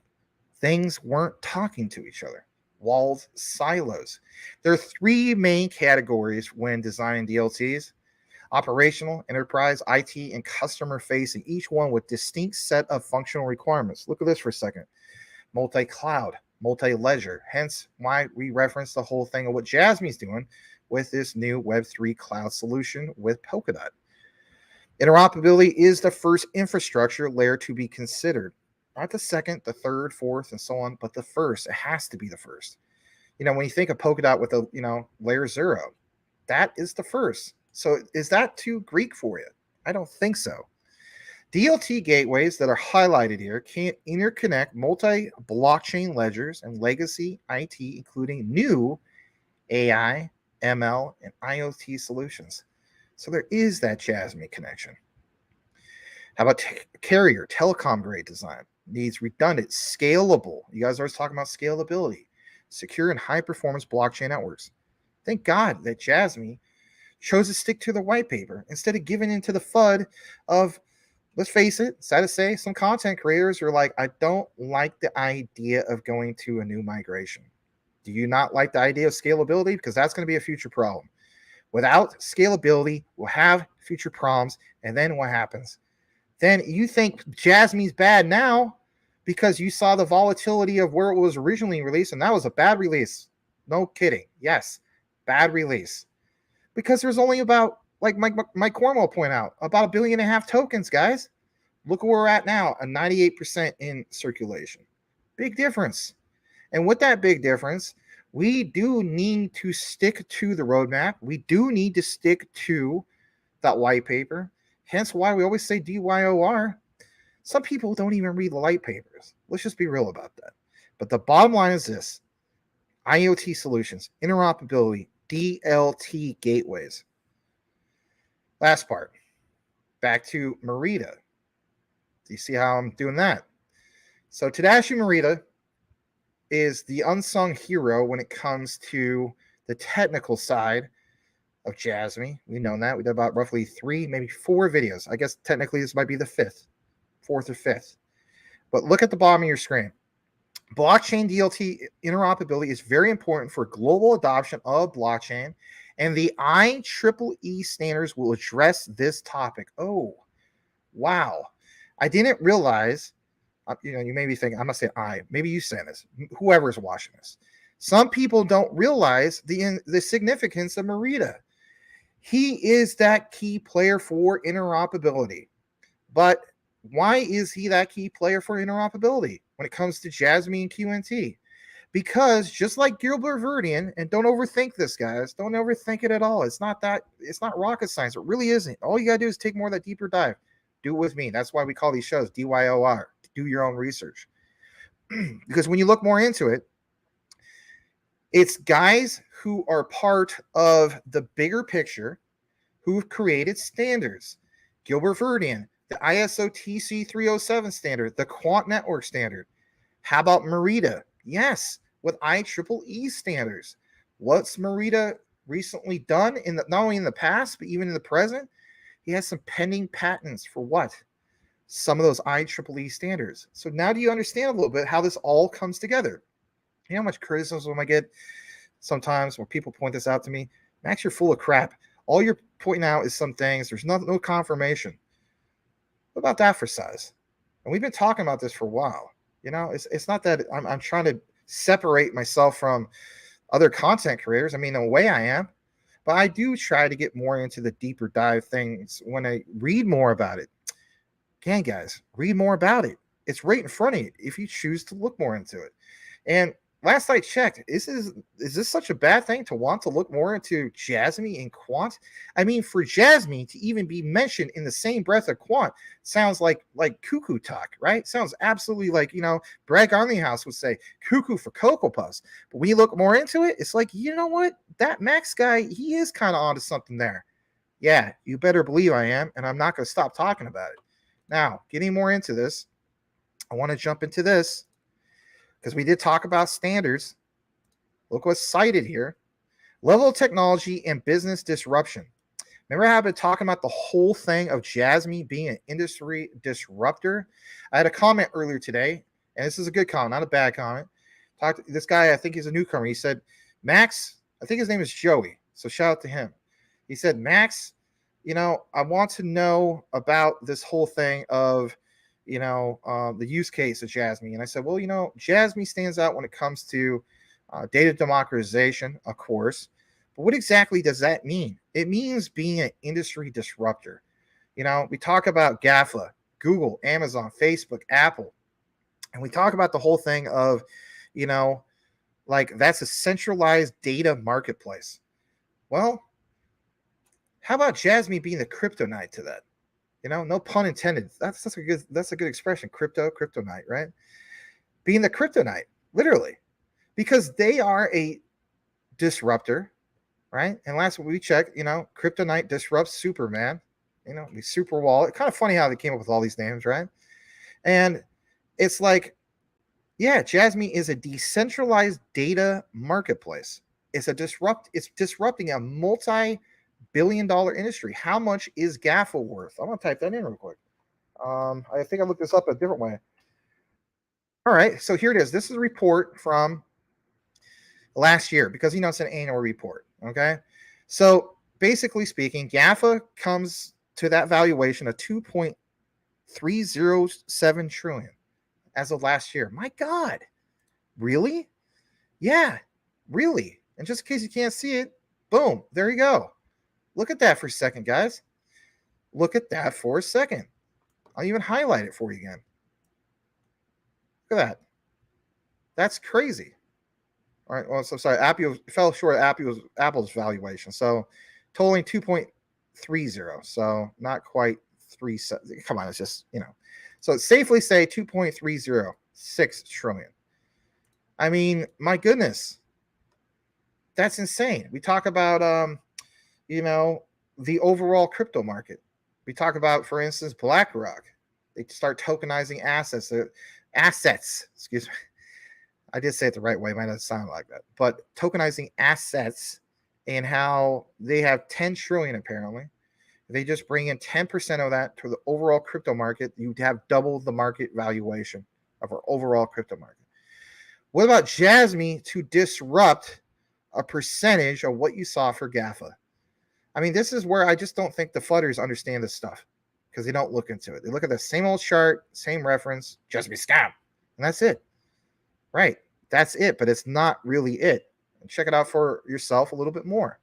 So I'm going to take you to this next part. And again, I think it's worth mentioning at least. Maybe some people don't feel like it is, but I feel like it is. And I'll always point it out. So we're going to take you to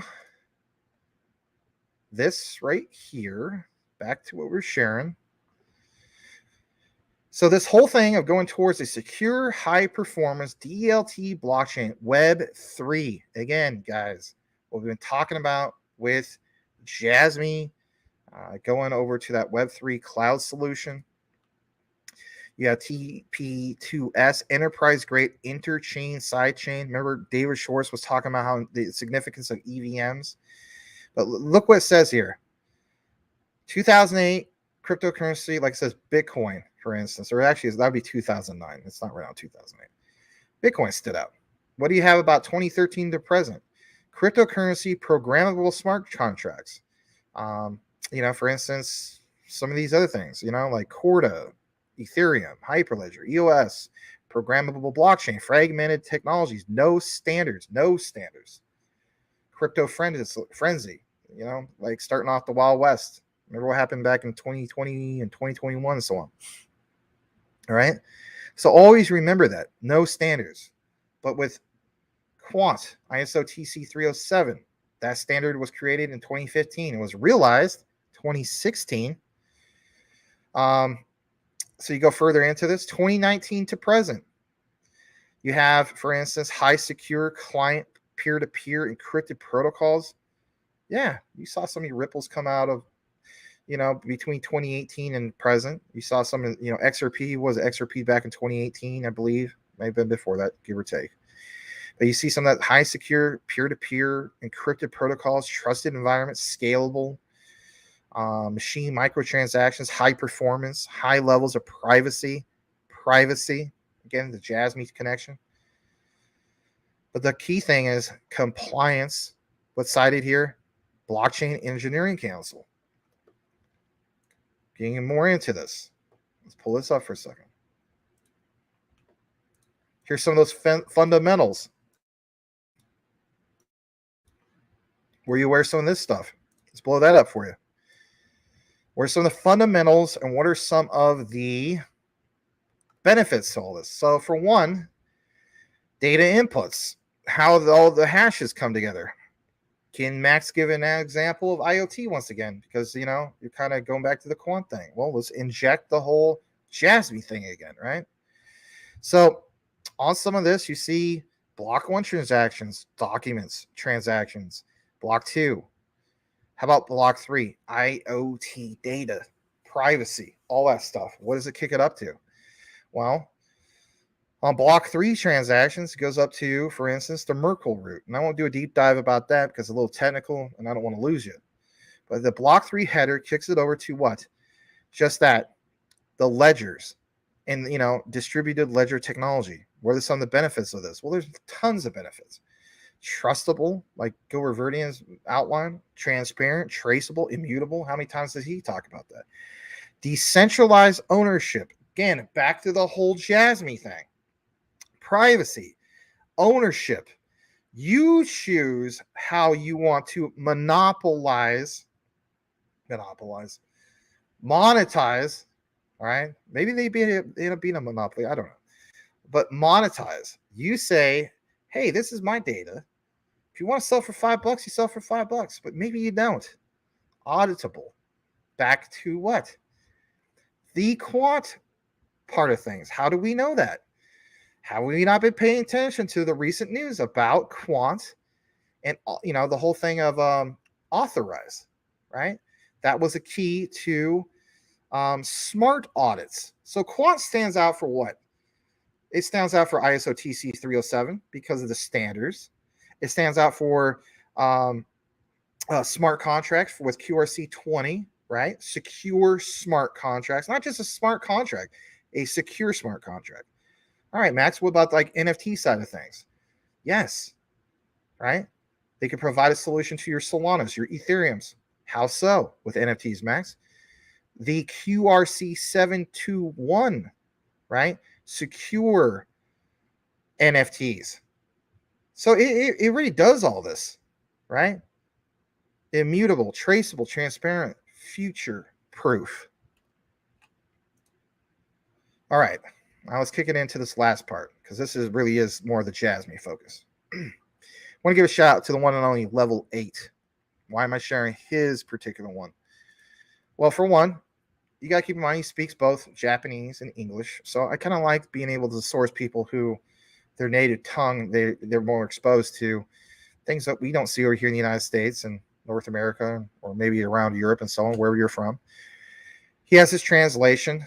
And I also want to give a shout out to thanks to Icy Amphibian. I don't know if he's watching tonight, but Icy, sent me a DM to kind of share this with you guys. Okay. So let's get into this.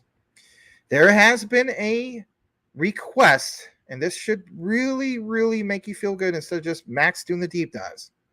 Because some of you guys are saying, Max, I love you, but you know what? It's not about the deep dives. When mass adoption, and I can't blame you. This is the pathway forward for just that, you guys. So please give Icy Amphibian a follow. Thank him when you see him. Level 8 as well. These guys are great proponents of research. They do it for a reason. So there has been, of course, a request to release, listen to this, guys, because I know you've been waiting for it. You could taste it. A Mac version and an Android version, and we are considering it. Blockchain smartphones are also coming. Finally. Yes. Take out your old cassette player. Blast Phil Collins in the air tonight, because you can literally feel it in the air tonight when they talk about this, because we know that when it comes to mass adoption, let's face it, not everybody has a PC, right? But what does almost everybody have at this point in time? What does their kids have? They don't have the peasant class Android. I've been reminded that I'm a peasant according to Mike Cornwell, right? But everybody has iPhones. They have Androids nowadays. All our kids have it. So that's mass adoption. Okay. So to have a blockchain smartphone is going to be absolute game changer, because now we're going to go from not just trying to hit some of these metrics that JASMY has been talking about for that KPI $17 target by 2026, but now we could probably realistically get towards some of these goals, because now we're not limiting ourselves to just a few products that only appeal to a certain demographic of people. Okay, look what Mr. Kak Inuma, also said, quote, there was also a request to customize it by picking up only the necessary functions, because you don't need all the functions, but we will address that in the future. We are currently considering this. He said, in addition to this, one of the most requested requests is to release a Mac version, an Android version. This is also under consideration. Who's this guy? Well, you've seen his face. He's part of the JASMY management team. He's one of the big wigs. Okay. You've seen him pictured with Kazumasa, Sato. You also seen him pictured with another guy. I forgot that guy's particular name. I mean, I know his name, but you got to keep in mind with some of these guys, it's sometimes kind of hard to remember all the names. Sato, Ando, Marita. I mean, these guys are cool, but even I myself, I'm human, right? Like sometimes I don't get them all memorized, but there's that third guy. But anyway, the point is this guy, enter in another guy, because we do see pictures of him and people are like, who is this guy, right? So the bottom line is, you know, to see this in a publication, and I guess apparently this was from not that long ago, right? I don't know the specific date, but that's hella cool. That's awesome. And this is where I get excited about this. I mean, I'm not trying to hype anybody up. That's not about it. I'm just providing information just like the next guy. But when you see stuff like this, it's like, yes, this sounds really, really cool. I like this idea. Let me mute this for a second because you guys don't need to hear my phone going off like crazy. There we go. All right. So, yeah, let's see what else we got left. I think there might be a tad bit more. There isn't. So, guys, that's going to wrap up our JASMY/QNT coverage of the night. The next topic that we're going to get into is going to be Realio. And it is a big update. It's an important update. You guys have been requesting some updates. Realio is not one of those type of cryptocurrency projects that has daily news. That's significant news, but there was some significant news that came out. If you hold Realio, you want to stay tuned for this particular segment. Later on, after the show ends, I'll try to, set up chapters. I'm trying to be diligent and remember to do that. Get out of my comfort zone, if you will. Takes a little time, but I'm going to do it. All right. All right, so let's turn some branding back on. Let's kick it back into the comments. Let's see, you've got 204 comments. My God. So let me double check the screens. Still got about roughly 51 people. Not too bad. Let's start off with the Maximus Crypto side of things. And let's see here. Hopefully I didn't miss anything. Okay, I didn't. I want to give a shout out to Sean, the Crypto Smith. He said hello earlier. What did he say?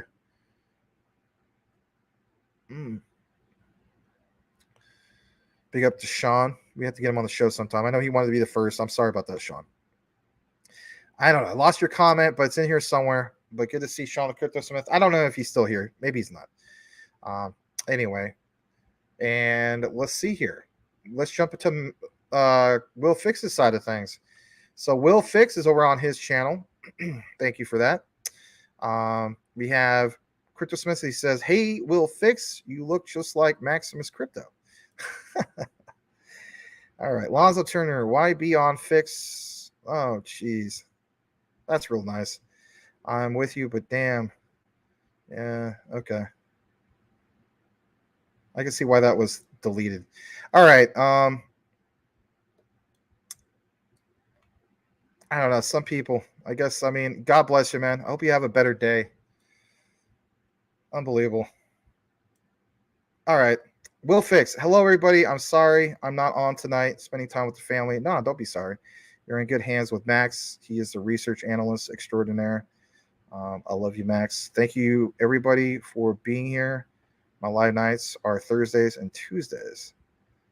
All right. All right, let's see here. We're going to get back into the comments.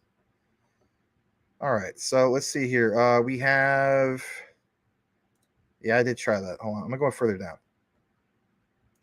Stick to water, Max. Health is the real health. You got this, man. Yeah, thank you. You like Zevia? I haven't tried Zevia, but I heard that one's all right. They're expensive. Huh. What do we think of Chainlink tonight? You know what? Let's try to pull that up for a second. It's not part of the coverage, but, you guys are talking about it. Pull it up. Link. See if we can get anything in regards to that. I don't know. It's people just showing charts.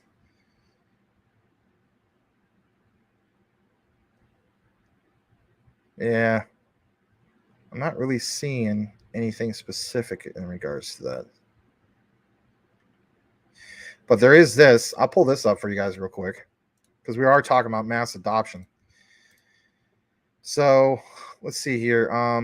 Chainlink. It says BTC ETH Link, the golden trio of crypto. And for instance, No other protocols are systematically important to the future on-chain economy, the path to mainstream adoption, right? Blockchain adoption. Initial problem, prevent double spending. Solution, Bitcoin, a community consensus mechanism. Nodes are incentivized to act honestly to maintain a common universal ledger system. Second problem, okay, digital money is awesome, but we need sophisticated contracts with programmable business logic. Let me just double check you can see this. Yeah, you can see it. Business logic. For example, a bond that pays out based on a preset schedule. Solution, Ethereum, an open software platform based on blockchain tech that enables developers to build and deploy decentralized applications using programmable smart contracts. And of course, it says the final problem. This is what you want to pay attention to, apparently. I'll blow this up a little bit more. States in regards to Chainlink.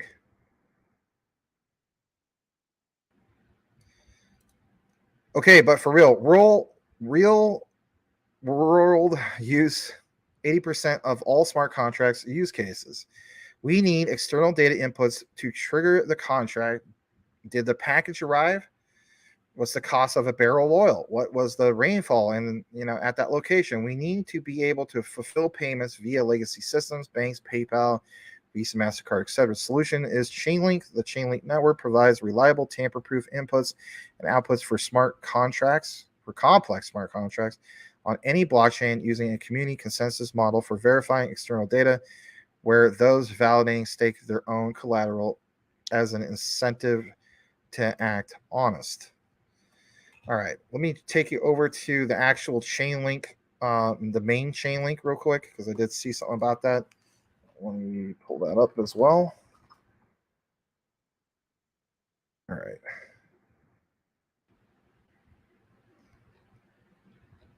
All right, so let's see here.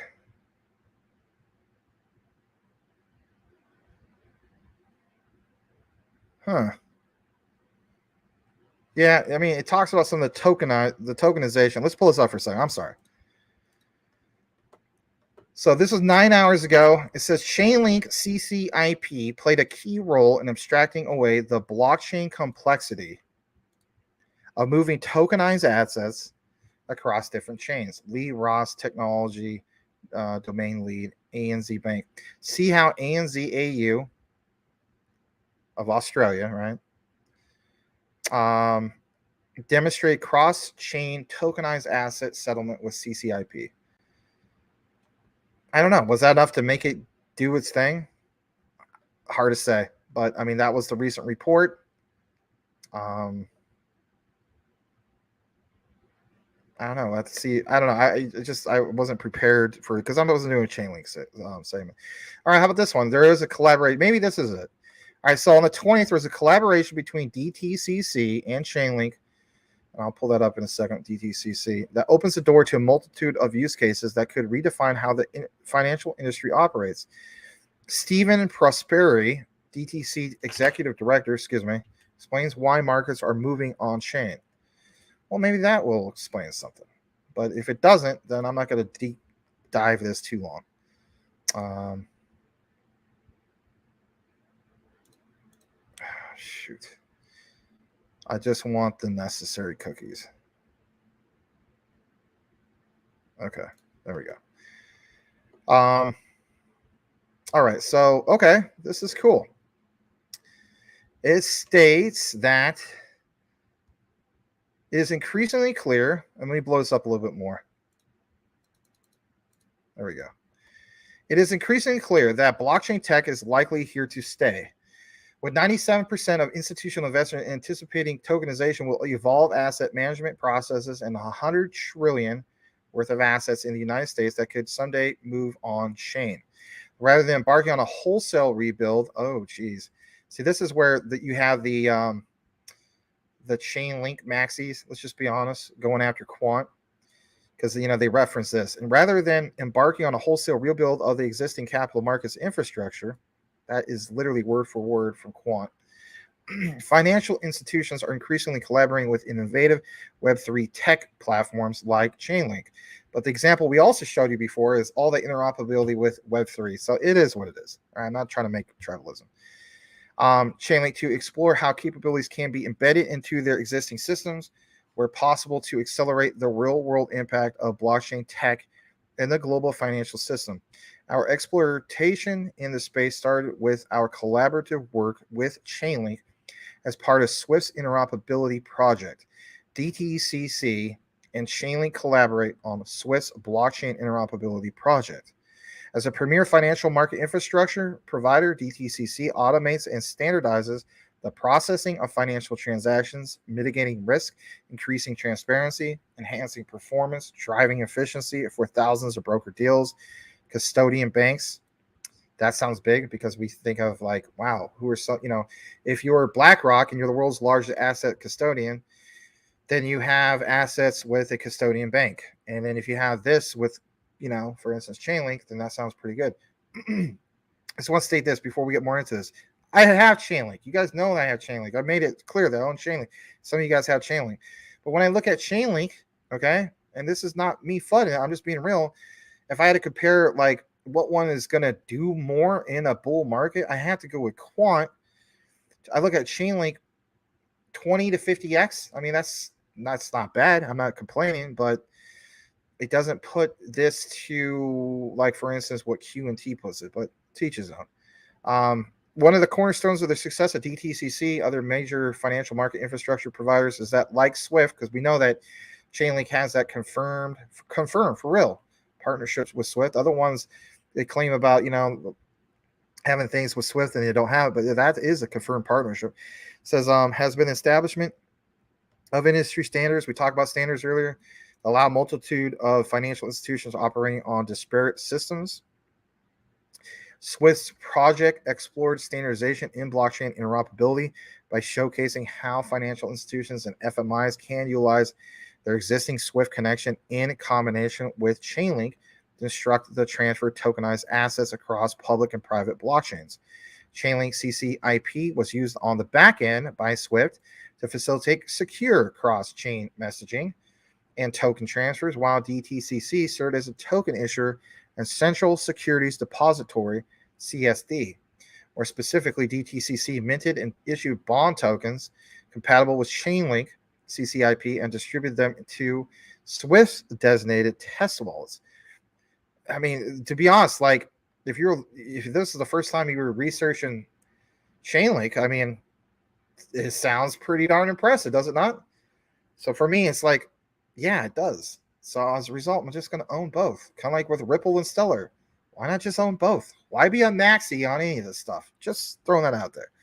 Explore the Swift interoperability project, more detail, connecting blockchains is what the title is.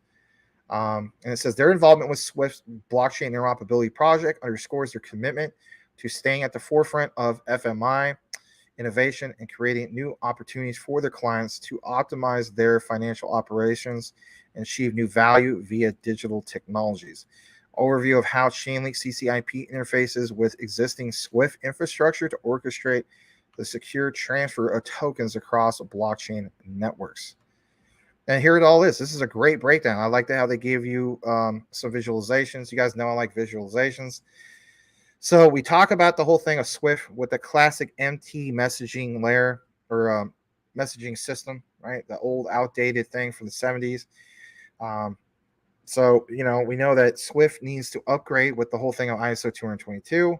It talks about MT with signed blockchain message, transaction status update. You can see this whole breakdown of how it all works. Swift then kicks it over from the signed blockchain message, sends it over to a signed blockchain message and metadata over to Chainlink.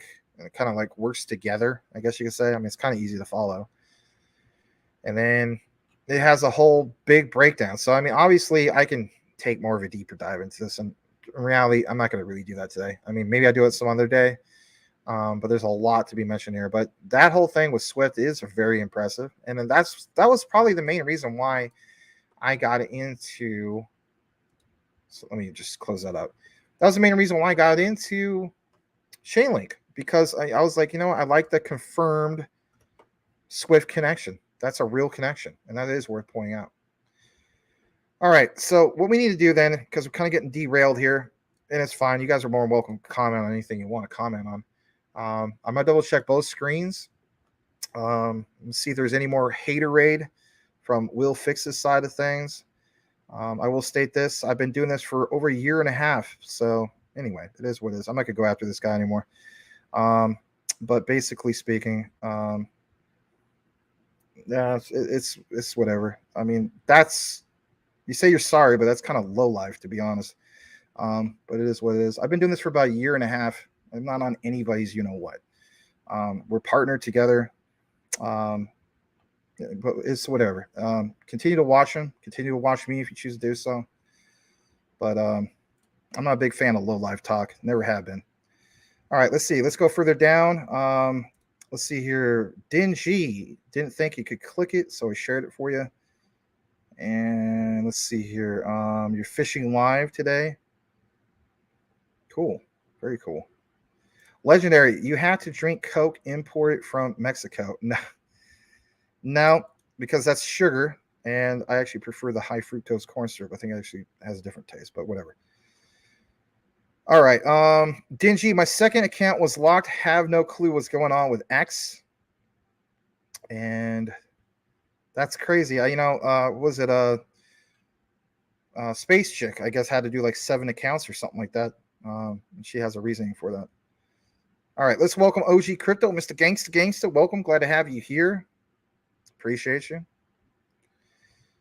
And we have Corey Bibe with a $2 super chat. Thank you very much. Appreciate it, Mr. Corey Bibe, aka JASMY Not a Scam. All right. What the heck? Catnip? Interesting. Crypto Smith in the house at 7:33. I don't know if he's still here though. All right, let's go further down. We'll read a few more comments. I think you're talking about the whole thing of the JASMY coverage and QNT. Hopefully you appreciated that. Are we still fans of XRP? I am. Maybe you're not. I don't know. Stargazer, guess I'm on the right time for this great quant info. Just picked up plus 8.4 Q or 8.4 quant QNT last night. Interesting. Brian got that cornholio virus. Jeez. XLM, is that the one that's backed by silver? Supposedly, right? That's just an expression. All right, let's just, I don't know, maybe 3 or 4 more comments. All right.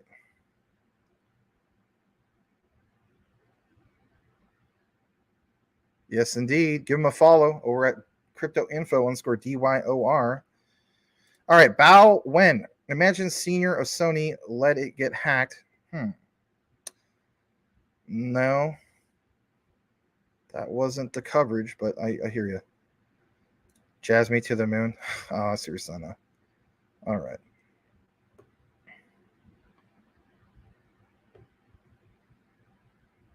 All right, let's see.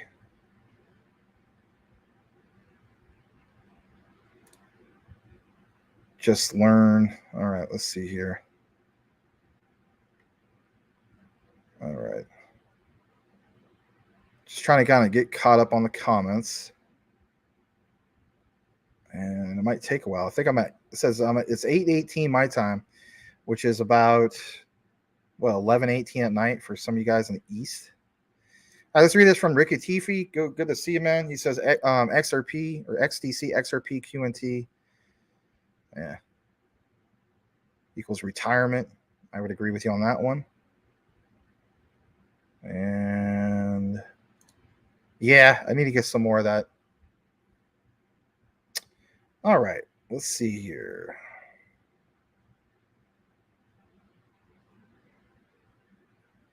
All right.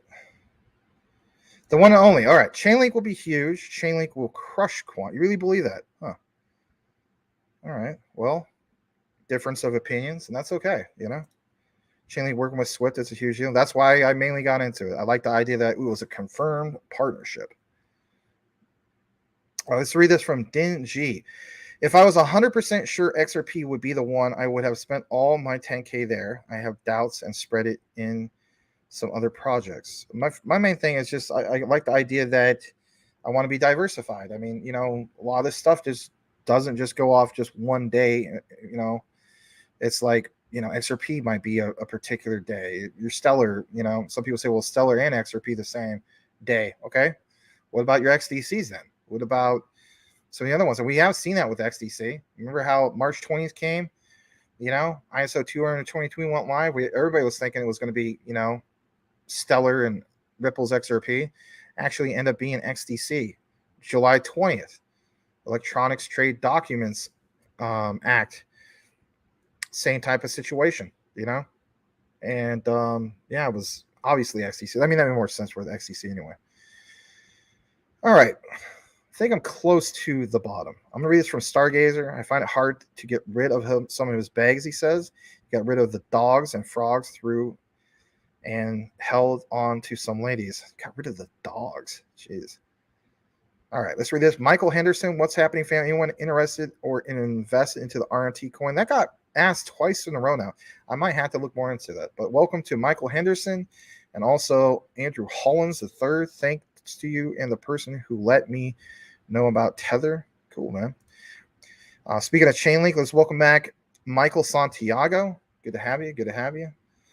Not saying you're a low life. I'm just saying, it's just I'm not into the talk. I apologize, man. Maybe I took it the wrong way. Okay. How about this, man? If you give me the benefit of the doubt, I promise to give you the benefit of the doubt. All right. All right.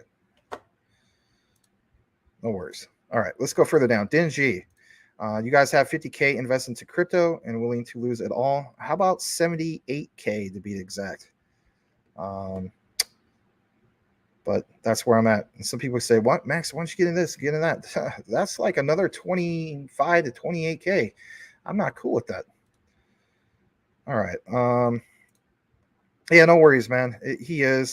Just to give you some background, Lonzo, and how about this? I'll give you credit. You play Call of Duty, but let's face it, in Call of Duty, you know how it goes. There's a lot of douchebags in Call of Duty, right? Guys just talking smack and stuff. So not saying that you do that. Maybe you do. Anyway, so I try not to focus on it too much because it's negativity. And one thing I love about Will is positivity. So that's our thing, positivity. I did used to have a channel, right? For real, okay? About 14,000 subs. And basically, you guys talk about rug pulls.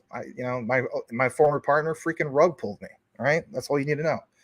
And I had to start over. But you want to know something? He lost his community, and I gained a tremendous community. And at the end of the day, even though it's kind of like starting over, the way I look at it is, I'm going to talk about this crypto thing, whether I have 15,000 followers or whether I have 15 followers. I just naturally will talk about it. And it's my passion. I enjoy talking about it. I've been friends with Will for over 21 years. There's nothing negative about Will. He's all about positivity. You could have said that same. This is where me and Will have a little bit of a difference. I'm trying to be a better person. Really, I am. To be more like guys like Will Fix, because he could take the most negative comment of somebody, not necessarily saying you, but anybody. Somebody called him a fool and said that he's smoking some crack and he's an idiot, and you know what he will say? Well, maybe I am a kind of an idiot, and maybe I do smoke a lot of crypto meth or crypto hopium and so on. He's just like, but is that such a bad thing? Here, take a hit off of this hopium. Nobody does that. That's what makes Will Fix awesome. I think people see that. I'm not quite there yet. I'm working on it. I'm trying to be more kind, but thank you. He is my partner. I'll just be honest. He doesn't need me. He doesn't. I even told him that. I said, you don't need me. You are literally a superstar in the making. Like, you're an overnight sensation. I think some of you guys have seen that. He doesn't need me, but he's awesome. I mean, for one, he's told me, I want a partner. I want somebody in which I could share that enthusiasm. It's kind of like, when you think about it, guys, for a second, it's kind of like if you work on a project, yeah, you can work on a project yourself, but like father and son, not like he's my father, he's not, right? But I look at Will like a big brother. It's so much more funner when you're doing with somebody else. How about Call of Duty? Can we agree on this?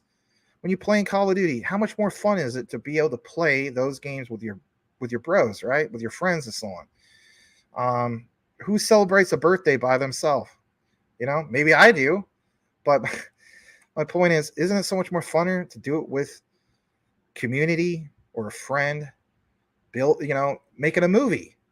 Isn't it so much better to make it with a lot of people that have talent? So when I originally started my channel, this is the actual channel. I went from this to um, the other guy, right? Like I state who he is because he's in my rear view. But I mean, I started this channel December 2021, and then I joined that other channel April of 2022. And when I left this original channel, it was like roughly around 520 subs.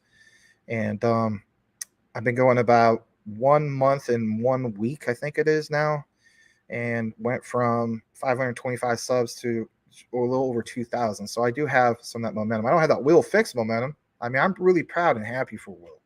If you love somebody and you love your friends and your broskies and your family members, you're rooting for them all the way. I'm rooting for Will all the way.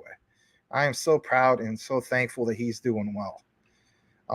But I do recognize, and I am thankful for the community that we have here. And the way I look at, well, this is in a bear market. Even in a bear market, this channel basically can go from like what we're doing. I mean, I should be able to get up to like maybe 10 to 12,000 subscribers in a year. That doesn't sound like much, but it will blast off. Channels, a lot of these channels you guys have seen will blast off in the bull market. Even Will Fix's channel's going to blow up. So his thing was, look, Max, you provide that deep dive content, the more extended research and so on. And, I've seen some of the people that watch his channel, and this is no disrespect, but it's clear to me for a lot of people, like if I talk about some of this deep dive stuff, it's like Greek to them. So I was saying, Will, I said, I'm not providing much value to you in that regard. And he was just like, well, how about this, man? How about you still bring some of that deep dive content, and then you share like an article with me or something like that, and then explain in layman's terms what this means, and then I could break it down and so on, and that helps me. So I am trying to help him out. And you know what? He helps me out too. We complement each other. It's an awesome thing. I know that's a long explanation, but I just want to state this. When I first started with that other guy in the past, my dream was to be able to team up with somebody to share the same enthusiasm as I have. Will Fix has that same enthusiasm times 1,000. It's a dream come true. God works in mysterious ways.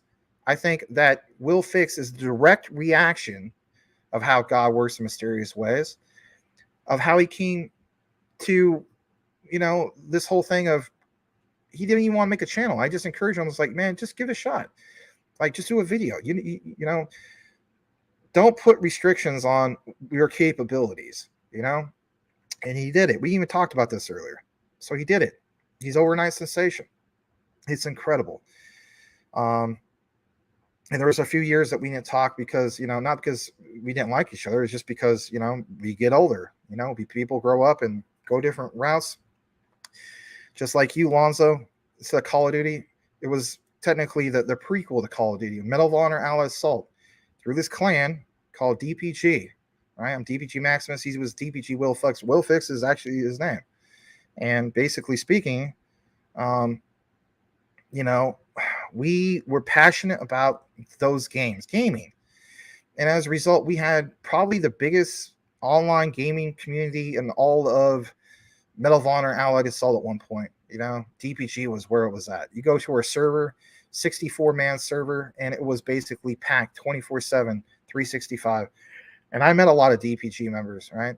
Never got to meet Will Fix in person yet. Originally, I bought some plane tickets a long time ago, but he was going through a hard times in his life over 20 years ago. A bad thing happened, and I wasn't able to get refunded my plane tickets, but I had intentions of going there.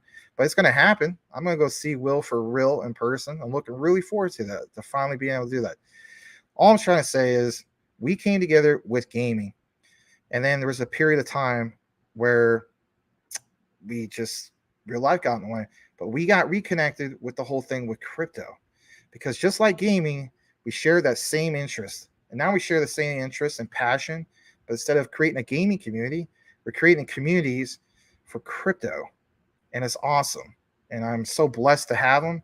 and so thankful for that. So if I came across the right way, I apologize, and I hope that you give me the benefit of the doubt. And God knows I'll give you the benefit of the doubt too. All right. Let's go further down. We have, let's see here.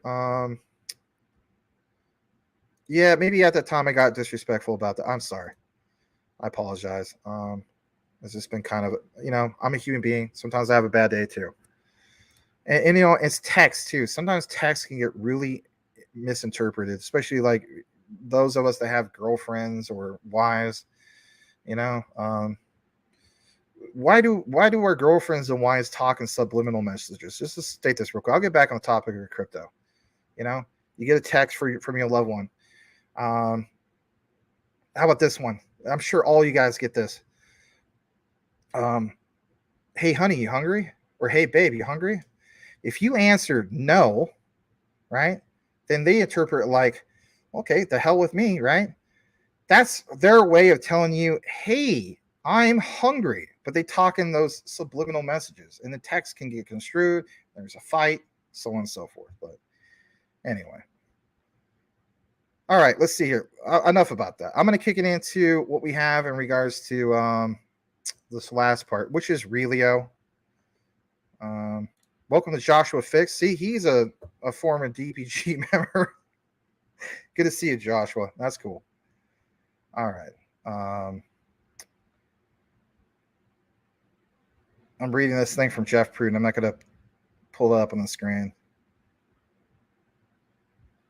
Wow. All right. Okay.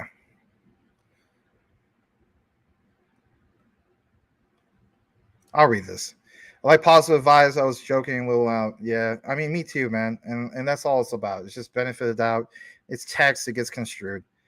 I'll state this. Lonzo Turner, if you ever play Call of Duty 4, we made a really popular mod. It's called NW4MP by DPG.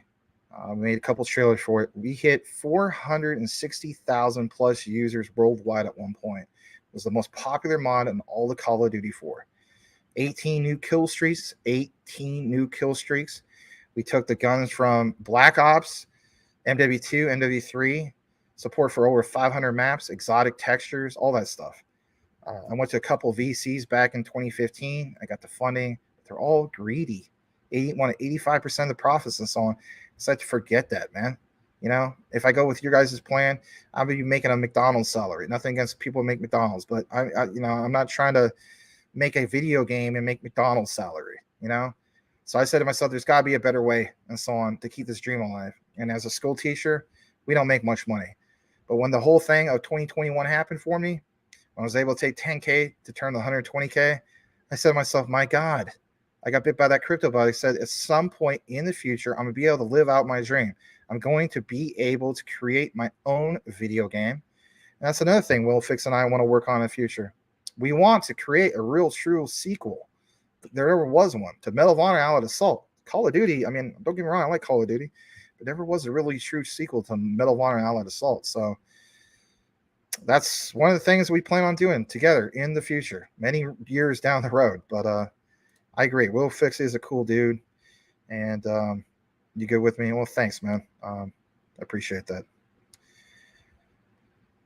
I guess you could say turning enemies into friends, right? I'm not saying that you're my enemy, but yeah, check it out, man. Call of Duty 4, NW4MP. If you're old school like that, I don't know what first game you played. So we will, I promise, kick it into this. I know we're losing some people, and it's because we're also 2 hours and 18 minutes on a Saturday. Let's just be real about it.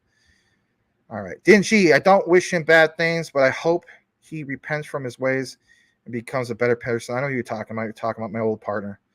Appreciate the content. Thanks, Lonzo. Thank you for giving me the benefit of the doubt, man. God bless you. For real. Thank you. You work great together. Yeah, Will's awesome. I mean, and when we talk to each other about stuff, we're excited about that. I never got that from the other guy. It was more like, well, how much money can we make? Or, how many more subscribers we could get. And it's just, there was no passion there. Why did you connect with him? Because at first I thought he was the guy, and he gave me an opportunity. I will give him that credit. He gave me that opportunity. So that's all it is. Again, he's in my rear view. I try not to talk to him about much. All right, let's see here. I'm going to welcome Julian Cato, and now we're going to kick it into the coverage. Bring back DPG. I want in. DPG is still around. It's just we don't got a lot going on. And why don't we have a lot going on? It's because if you're a PC guy, you know that there is not much support when it comes to software development kits. In crypto, they even call it that, right? SDKs. Anybody knows what I'm talking about? Back in 2009, when Modern Warfare 2 came out, Infinity Ward did the worst thing to the community of PC gamers that they ever done. And you got to keep in mind, Call of Duty was exclusive to the PC at one point. How do we know that? Call of Duty 1, Call of Duty 2, right? Call of Duty 4. And then actually 4 was on the console, sorry. But the first 2 were PC exclusives. And then they dropped support. No software development kits or MDKs, mod development kits. No more dedicated service support. That killed it for clans like DPG, right? If we can't host our own servers, then what's the point of joining a clan, or gaming group? There is none. So they dropped all that support, and it was just the death of gaming communities. And then other ones, like, even from the Battlefield franchise, they stopped dropping support. And it sucks. At some point, I want to create a game where we have that support again. And, anyway, that's just part of my dream. We all have dreams. I'm going to get to my dream. We'll Fix is going to get to his dream. Julian, I don't know what your dream is, but you're going to get to your dream too. And I thank you guys for being here. All right. Thanks, man. Appreciate that. All right. At the end of the day, it's just we could all be kinder to each other. I could change my attitude. It's like the end of Rocky 4. What does Rocky say? If I can change, you can change, we can change, right? Anyway. All right, so let's jump into it finally, right? It is in regards to Realio. Some of you guys have requested for the longest time. Max, Will Fix is talking about Lofty, talking about the tokenization of real-world assets, talking about real estate tokenization, right? But you originally introduced this whole thing of Realio. I think I introduced it, back in last March or something like that with Realio. I introduced it at 8 cents. And for some of you guys, you did really well. Mike Cornwell got into it at 8 cents. And then you guys saw it go as high as, 65, 70 cents, something like that. Some of you guys took profits. Some of you didn't. But the point is, do you understand where that could probably go, right? So here's the thing. I'm going to share with you quite a bit of info about Realio. And I think I might possibly have an icon for it. I don't. Never mind. That's okay. We don't need it. Because with Realio, it's kind of worse than Stellar when it comes to the ongoing coverage. You guys know how it is with Stellar. It's like we might be able to do 2 segments a week, maybe 1 to 2 segments if we're lucky, right? Because that's how Stellar is. Realio, in reality, probably like 1 segment if we're lucky once a month. I would hope for every 2 weeks, but I'm just being real. So let's finally jump into Realio. Been very much requested. If Realio is your thing, ticker symbol Rio, please smash that like. Here we go. So here it is. And Realio, what is this about? Why does it matter to you? It matters to you because you're a token holder. It affects you directly. I want to jump into this. And here it talks about, for instance, on October 16th, let's face it, that was last Monday, right? It says, last week's integration of BNB Chain on our platform has been a game changer. They have welcomed over 800 plus new users to their platform of Realio. And we are just getting started. Of course, join the revolution. Now, what are they referring to here, guys? Well, let's jump into it a little bit more. So they're stating that, and this affects you, me, everybody, right? Because, I do have some Realio. I don't have a lot of it, but I do have some. And basically speaking, anyone holding Rio on Ethereum should be bridging to the BNB chain soon. Now, they posted on the 15th. I didn't see this before then. I apologize. I only keep up with so much stuff. But I will try to do a better job keeping up with Realio. At least I'm not one of those guys from, pumping, Piccolo Inu or some garbage meme token or, Mononoke Inu and not updating you guys on a V2, but I accepted a bunch of money, right? Yeah, no, I'm not doing that. I will, at least try to do my best to keep up with some of this stuff. So, yes, guys, this does affect a lot of you guys, because some of you guys bought on Uniswap, okay? So, anyone holding Rio, pay attention to this. Again, alert to anyone. I don't know. Mike Cornwell, I don't know if you bought it on, I think you bought this on MetaMask. So I think this does affect you. So alert Mike Cornwell, anybody else, okay? You should be bridging to BNB chain. And like I said, before any depreciation of the ERC20 contract to avoid unforeseen issues. Yikes. That sounds kind of scary, doesn't it? The bridge is located on an app called app.realio fund. Let's bring you over to that. As this loads up, it's going to show some things. It's trying to make sure I'm not DDoSing them or something. But basically, this is what it looks like. You make an account, you sign in, and then you kind of go to there, right? There's some info about doing that, okay? Getting more into this a little bit more. Hold on, let me backtrack for a second. So it talks about this right here. And they have a thread. And this is where I want to get into it with you guys to share this. So for one, Realio community, like it says, we are thrilled to introduce the integration of BNB chain on their platform. This was back on the 13th. So again, guys, it's not that long ago. It's not like I'm giving you something like, Max, this is 2 months ago, right? There's been plenty of that, but this is not the case. So there's a thread. This integration opens up, of course, new multi-chain possibilities for securely bridging Rio and other assets to BNB chain. And these are all good things. Like who doesn't want this? And who doesn't want to, save on gas fees, right? We've seen this obviously even with meme coins, right? You'll have projects that are ERC20, but then there's a bridge, for instance, with BNB. People, buy so much on that bridge, or just bridge the assets, or they just go right with, Binance Smart Chain to save a lot of money. Not everybody does that because some people, do like the security of Ethereum a little better than, BNB, and teach its own. I mean, to me, it's not the big deal. You just get a trust wallet, maybe use Pancake Swap or something like that. Like, what's the big deal? But aligning with their vision of establishing an ecosystem for RWA interoperability across multiple blockchains, that's cool. The whole concept of real world assets, building an ecosystem for, let's face it, Realio, which is a real estate platform. You want to see them build any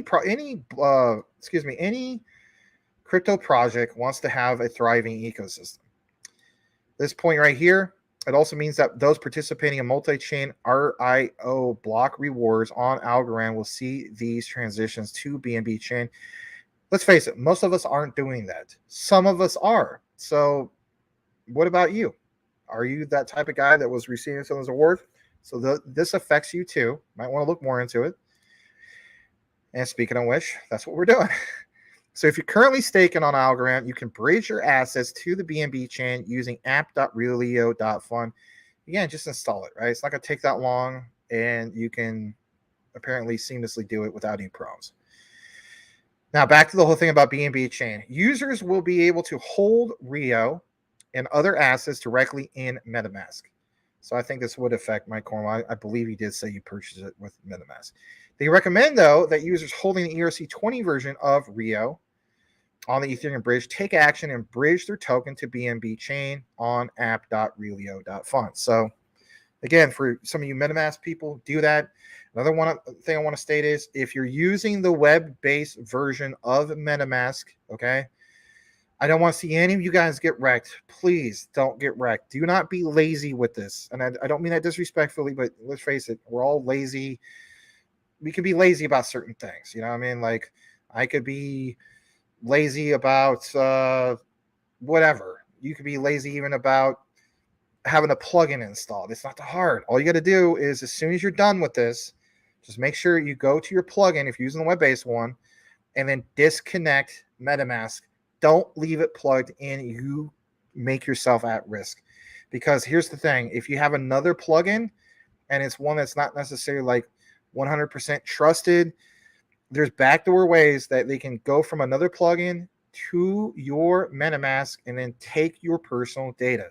By disconnecting it, there's still chances, of course, that they can still get it, but why not try to, eliminate that possibility? So just disconnect it, right? Like, I know some people, they just love to have it plugged in 24/7. Do you really need that plugged in 24/7? No, you don't.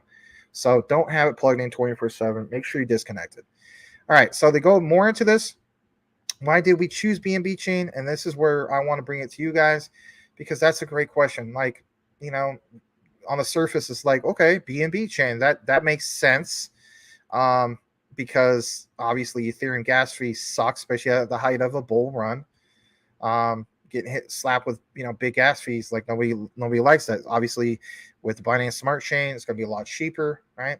So like he says, well, it's second only to Ethereum in DeFi network activity. True, boasting millions of users and plethora of dApps. Right, one that definitely stands out is Pancake Swap on the Trust Wallet, right? Like, who hasn't used that at this point? Maybe some of you guys haven't. I don't know. That's what makes it truly special, is this unique structure. A little bit more about this. Not a whole lot more. So BNB chain is comprised of two parallel blockchains, the BNB Beacon and also the Binance Smart Chain. BC handles governance. It does staking, voting, and more. Binance Smart Chain is EVM compatible, and we're always pointing out things in regards to EVM side chains. We deal with Ripple's XRP. We talk about ZK EVM with Polygon. We talk about it all the time, right? This flaunts a consensus layer and multi-chain hubs. There's a few more points here. There's just 3 more points here, okay? BNB chain is globally recognized as a cornerstone of blockchain infrastructure. True. It's dedicated to facilitating public adoption and operates within a community-driven open source framework. At the end of the day, you want more of that adoption for Realio, do you not? Of course you do. So you understand that that's a good thing. Not even counting the whole security side of thing. More adoption is a win. Number 9, with this integration, we will decommission the BNB Beacon chain and its associated wallets on the Realio platform. I didn't realize that. I didn't even know that was a thing. That might affect you. You might want to look more into that. Number 10, those looking to start holding BNB or Rio, as in Realio, on the BNB chain, let's face it, that's going to be a lot of us. You can create a Realio account. Again, back to the whole thing of app.realio.fund, or you can log in and download your seed phrase from the settings menu. Be careful with that. And when you do that, make sure you write down a physical one. Keep it in a safe place. Don't put it on your computer, notepad, and so on. What if your computer gets a virus or something like that? What if your computer hard drive does? Well, I'll just take it to Magic Joe over at, next to Joe's Barbecue. Okay, so you're going to trust that guy to properly back things up. What if he wants to take your seed phrase off of the hard drive? Think outside the box. Not a good idea. Just write it down on a physical copy. Put it away in a safe place. And also on top of that, make sure that your loved one knows where that safe place is. If you have, for instance, life insurance policy, why don't you have a policy for your seed phrases? That is so ridiculous. I'm just being honest. I think it's so crazy. Like, for me, I already have things set up in which if I die, you don't need all my whole personal life, but there's a certain person that will get my seed phrases and stuff, right? Right, because I don't want to take it, die and go to heaven and nobody can enjoy it. So what about your wife or whoever, right? Your significant other. Got to have something. So make sure that somebody knows what that is or where it's at. All right, this part right here. The final point 11. We are thrilled about the enhanced opportunities this integration brings. Stay tuned for more updates as we continue to pioneer real-world assets interoperability across multiple chains. Happy bridging. That's the update. It's nothing like amazing like, hey, Realio did this with this partnership. I did look for all that stuff. I didn't really see any of that, but there was a little bit. So I shouldn't say that's the update. That's the update in regards to this thing that affects you directly. But at least I have this. And this was, again, it's from the 28th, but you got to keep in mind it's Realio. You don't exactly put daily updates like XRP and stuff like that. And it's just the way it is, right? With more adoption and more people getting Realio, we'll probably see that, right? So I thought I'd get into this. It's interesting. September 28th, they did report this. I know it seems like a while ago, guys, so bear with me. Not quite a month, so that's good. If you're investing in tokenized real estate, listen to this stat for a second. Where would you want the token economics to fall in the capital stack? 34.2% of the vote said GP equity. 36.3% said LP equity, like liquidity pool equity, and then some of these other ones, right? What about this in regards to capital stack? Let me blow this up for you guys for a second. I'll put it on the other screen. So on this one, you see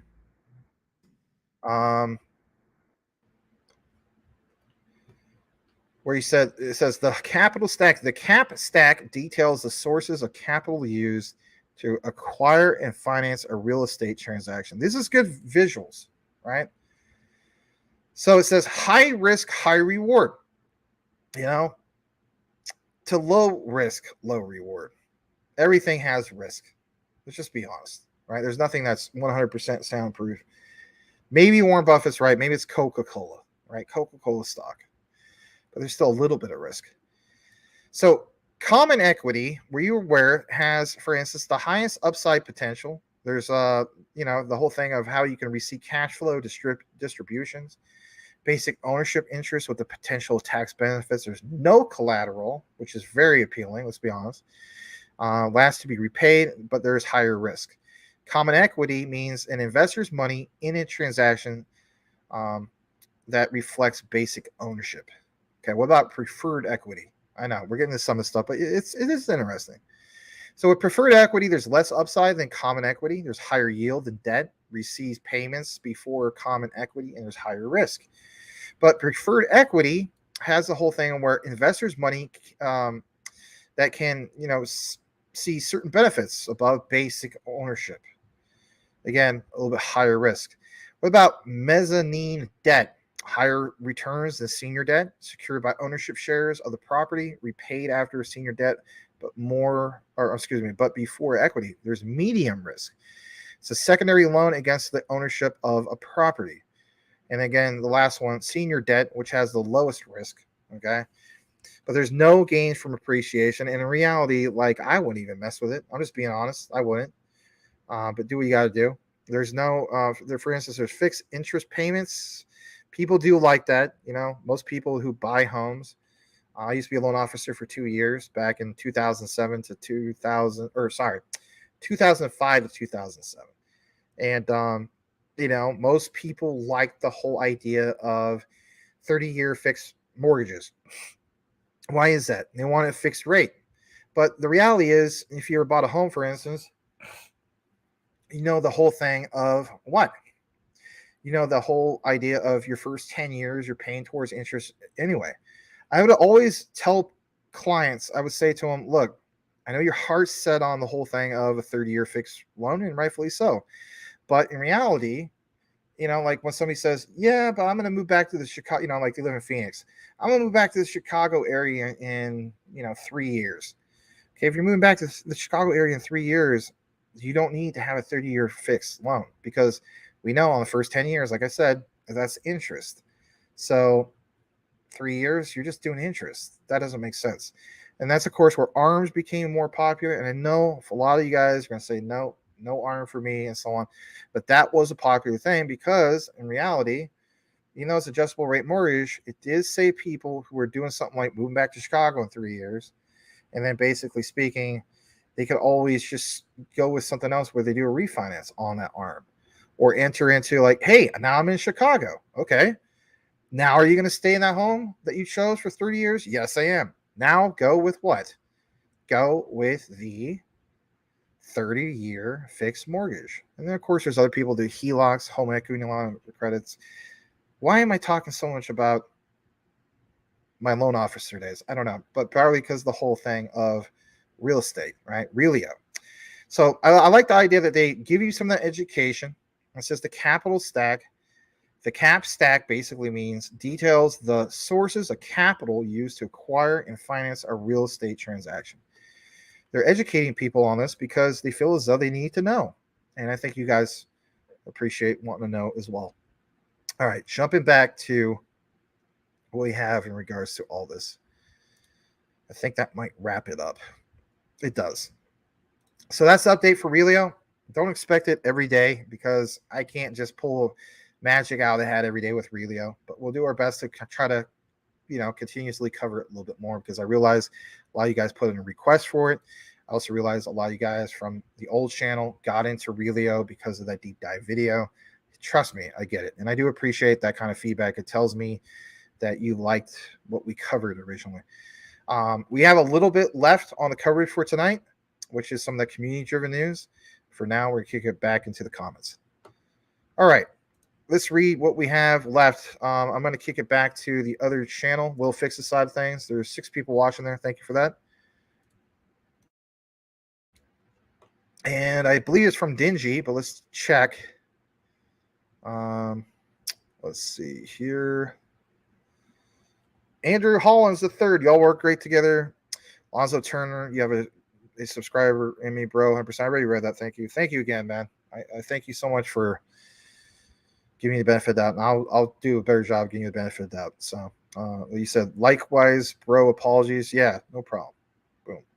All right. Andrew Hollins, thanks for the JASMY plug. Yeah, you're welcome. I mean, you're going to see JASMY content pretty much daily. We try to do QNT. We got to keep up with, that supply and demand. If Will Fix is on the show, then I will try to cover XRP. There's any times I won't, where if he's not here, I cover XRP normally anyway. Like, XRP is one of our big ones on the channel for the live show. But as far as chopping it up, I try to get with him, and we chop up something together and put it on maybe both channels or just his.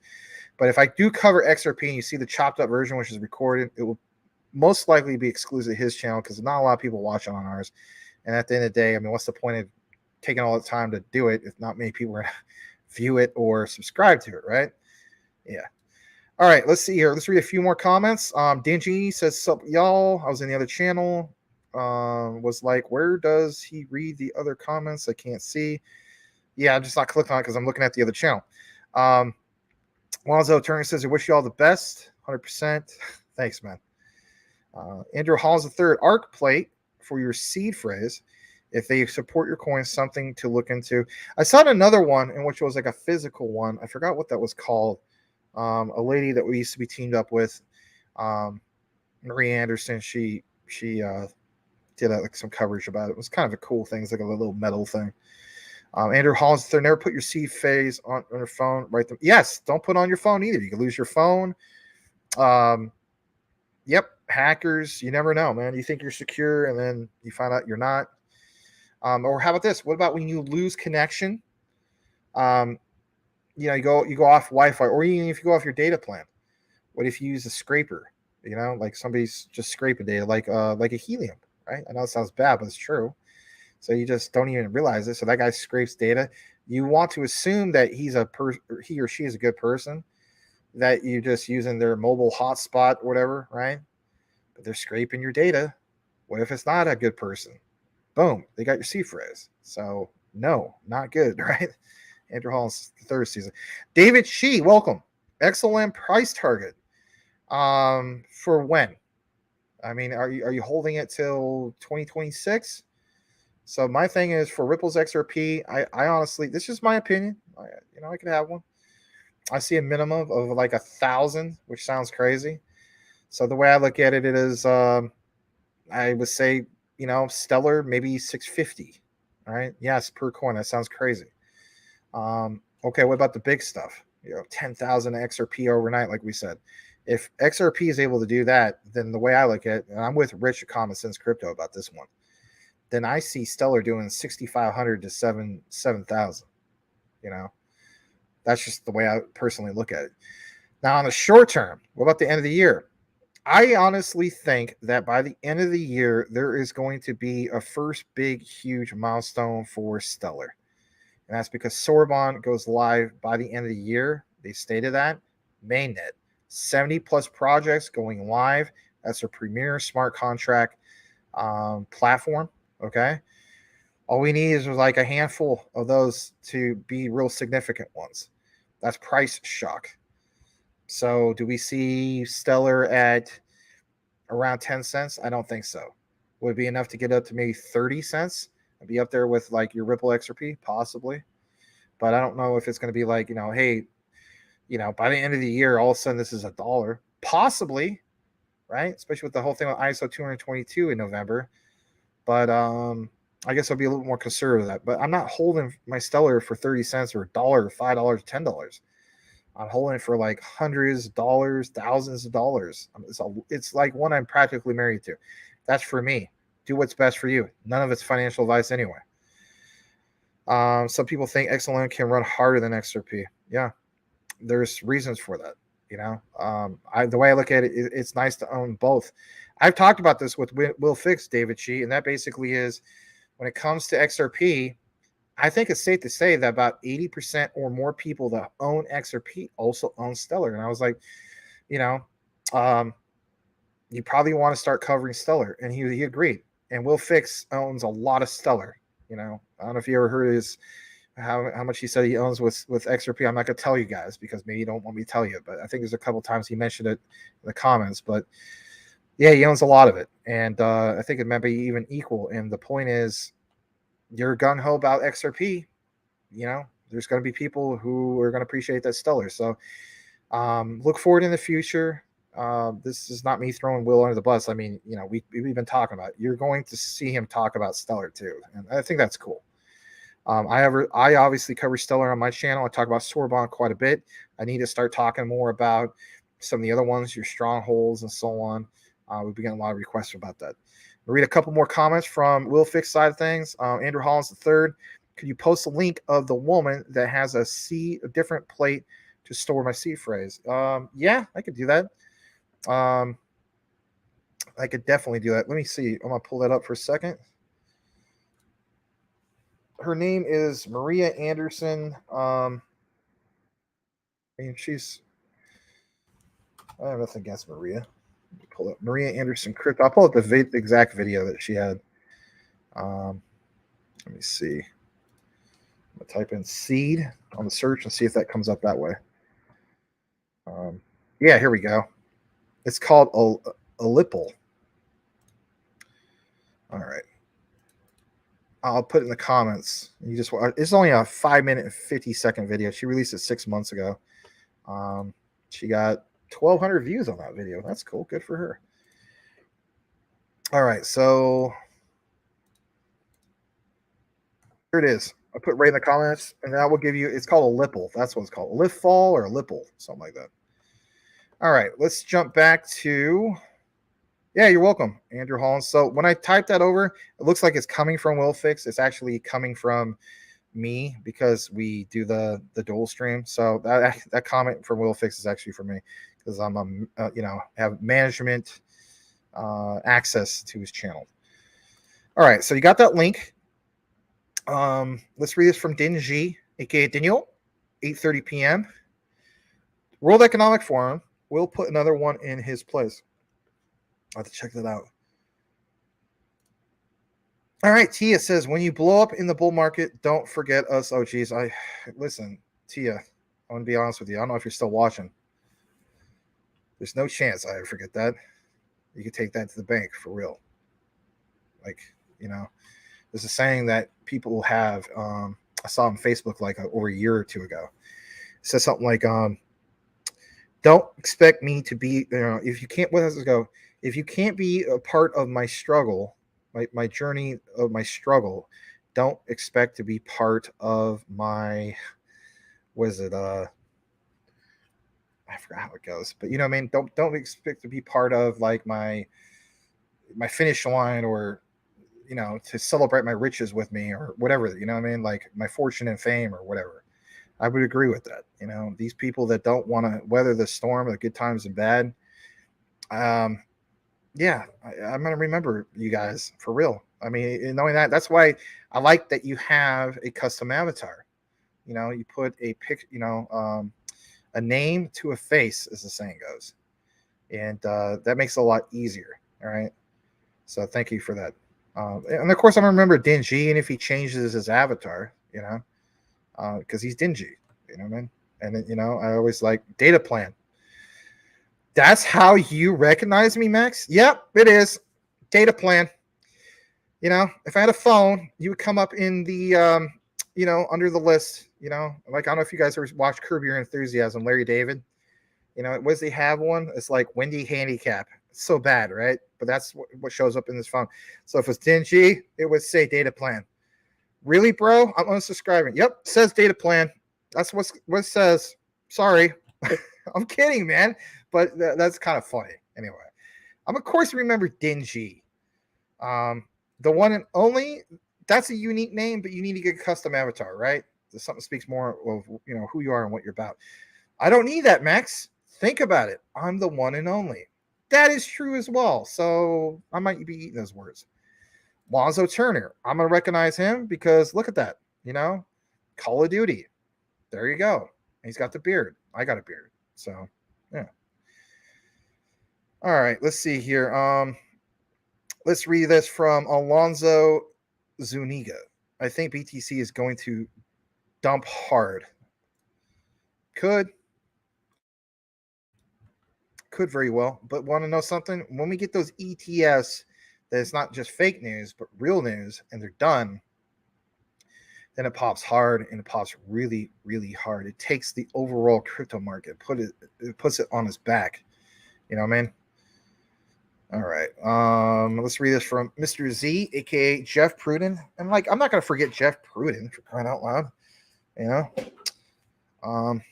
Let's see. Z, what do you think, Max? Yes or no is all I need to know about your merch. I've been talking more about Will. See, here's the thing. Will Fix came into the whole mix of things. So, you may think, Max freaking dismissed everything I said about merch. No, I did not. Maybe I didn't do a good job of getting back to you about that, and I apologize. But you got to keep in mind, Will Fix is part of the mix, and we are trying to come up with a way that makes the most sense where we don't have to do a bunch of inventory and so on. And I get it, back to the whole thing you're saying. And I do have that text message still, and I'm going to have to share that with them and so on. So there's that. BS, Max. You're just kicking that can down the road. Maybe a little bit, but I want to get it just right. And we don't want to go with somebody who's going to suck. Let's just be honest. All right, Ricky Tiffy. USC sucks. That sucks. All right, let's see here. I read some of that. I read all those good comments. Let's go further down. I want to welcome Menace. Good to see you, man. And Menace, I'm pretty sure it's you on YouTube, or not YouTube, on Twitter. You have the Ghostbusters icon on Twitter. Because, who else would be Menace that's following me? But maybe there's two Menaces. I'm just saying.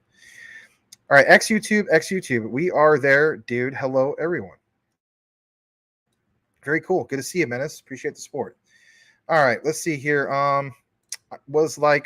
Where does he read the? Okay, we saw that. Let me go further down. Wish you all the best. Thanks, man. Kendrick had a dream. Used to read Word Up magazine. Salt and Pepper and Heavy D up in the limousine. Hang pictures on Dingy's wall every day. Rap Attack, Mr. Magic, Monty Hall. You play your, I let my tape rock till my tape pop, for crying out loud, right? Sorry. Dingy, I hope Metaverse becomes a reality. Would be awesome. Player One dreams. Yeah. Going to sleep. Have a good night. Enjoy your morning, Mr. Daniel Dingy. OG Crypto, Mr. Gangsta. Tell me about the days of way back. Good to see it, Mr. OG Crypto. And Tim Shade did get the message across in regards to the 13%, I believe, for the quant on the staking. Was it through Hedera for a particular one? So thank you for sharing that. We did share at, I think, maybe 5 or 6 nights ago. All right, Menace. I do not support anything BNB. Take JASMY out of the innovation zone. Binance can suck a turd. Wow. That just turned into Tupac. Hit him up right there. Jeez. Suck a turd, huh? No Vaseline in the M16. You feed your body creatine. Your favorite jewel is diamond. Your favorite color is green. You piss green and smoke Louis the 13th, boy. Anyway. Julian Cato. Much love, brother. Thank you, man. All right, let's go further down. We have Alonzo Zuniga says gas fiends are a pain. Yeah, they are. I remember paying as much as $350 for a meme token I was chasing down. It was, yeah, and then I got completely wrecked. You know how much that thing is worth now? 3 cents. 3 cents. You want to know the one it was? I'll tell you. I don't care. Wolver Inu. Yeah, Menace, love you, Max. Keep it up. You know I watch. Thanks, man. You're very welcome. And he's got to go too. Yeah, because we're approaching 3 hours. That's why. All right, let's read a couple more comments. Can this be kept in trust? Well, I hate fee. Okay, yeah. Can this be kept? You mean a trust wallet? Or are you saying that you can keep your seed phrase in a trust, like a real trust? I don't know what you mean by that. Actually, still surprised that you're here tonight, Sobo. But I'm glad that you're here, Sobo. I always love seeing you in comments, Sobo. You're awesome. God bless you always, Sobo, for real. All right, Andrew Hollins III, arc plate for your seed phrase. Okay, we said that earlier. Bed night. Everybody's going to bed, so I might just check the community-driven news here in a bit. I have a lot I need to chop up tonight, so Max will be busy tonight, to say the least. All right, ready all the stuff about XLM price target. There's the comments from myself. We'll fix. All right, humble servant. I love this name. Love that name. What's going on, bro? Hope I'm not late for the live stream. Nah, and if anything, after the stream is over, you have to give me like roughly 10 minutes or so. I'm going to put in some chapters. You can watch the chapters, or if you prefer, it's like, I don't know, late tonight or tomorrow or whatever the case be, you'll see chopped up versions that are exclusive to the recorded area. So, but yeah, humble servant, I definitely remember you. Welcome. Glad to have you here. If you wonder what we did talk about tonight, everything that you saw that was mentioned in the title. So we talked about, going to the bull market. I have stated that I feel as though maybe the accumulation phase ends a little bit before March. Maybe it ends by the end of the year. I don't know. I don't have a magic ball, but if we're going to talk about time frame where it will officially be ended, I would have to say probably way before, January, or maybe it's March. Because in March, on the 14th and 15th, there's at least 7 deadlines for the SEC. Final deadlines for those Bitcoin spot ETFs. All right. Let's see here. Darren Hines says, Floki, welcome Derek Hine. I almost said Darren Hine. Derek Hine, sorry. Let's welcome Brother Rue. What up, Max? He said, this is our good friend, Brother Rue. And you did give me your number. I do need to get with you sometime. It's been a crazy time going back and forth once again because of the bad news with my dad. Yeah, he's back into another rehab facility because he re-aggravated his left knee because he ended up falling again, and it sucks. And I know it sounds like a broken record, right? But that's what happened. And it's across town. I've been trying to, keep up with that. But anyway, it's no excuse. I do need to kind of take a break from crypto and go out and see the Brother Rue. So maybe I'll give you a holler up sometime. And we'll go from there. Hope you're doing well. Have a good one.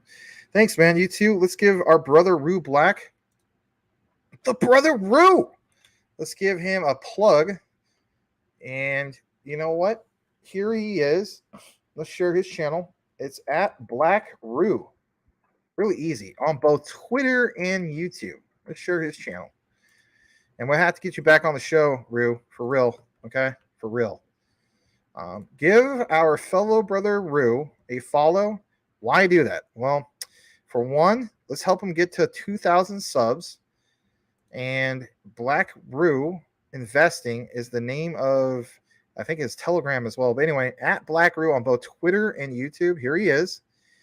And the nice thing about Rue is he covers all your anything utility, basically. I mean, look at this. So, for instance, he does videos. He hasn't done like a recorded video in a while, but he does live streams. He did one 9 hours ago about Ripple beating the SEC. That was a 1-hour show. Talks about Loom being up 640% in a month. What can we learn? JP Morgan. So if you like deep dives, kind of like, what I do, being honest, Rue is a solid content creator. He backs it up with sources. He speaks very well. He gives you solid content. And he's been part of our, crypto family, right, in the space for a while now, right? Like, I think when I first came across you, Rue, was it back in January, February, something like that. So Rue is good people, guys. God bless you, Rue. We appreciate you. We'll have to have you on sometime. Maybe we have you on. Maybe we do like a trio. Maybe it'll be like Brother Rue, me, Will Fix, or something like that. That'd be cool. You know, let me know if you're down with that. If you are, that's either going to be on a Tuesday or a Thursday. Okay. If you're more comfortable with just me and you, we could do that. You know me, I'm pretty much here almost every day. I won't be here tomorrow though. But sometimes I do Sunday shows. So I used to just do Monday through Thursday, but then I brought back, doing the daily thing. So give him a follow, guys, for real. Like, he really breaks it down. He does deep dives. All right. Boom, Brother Rue. All right, let's see here. Humble servant. I'm still on deployment. I'm here in Singapore. Let us know where, what service are you part of? What branch? Anyway. Humble servant says he's got it. XRP, XLM, got it. XDC, got it. H-bar, sleeper. Don't sleep on it. Nice. Rue Black, for sure, homie. Would love to come back on, for sure. And you know what, man? Still in the future, like I said, Disneyland or whatever it is, right? And then hop on over to Roscoe's Chicken and Waffles for real, man. Or that one other place. What was it? The Honey Kettle Chicken. I'm down for that, man. That sounds good. That sounds good right now. That sounds good right now, man. Making me hungry. You and your Coke and chicken, Max. Yes, I know it's bad, but have you tried it? It's so good. Anyway.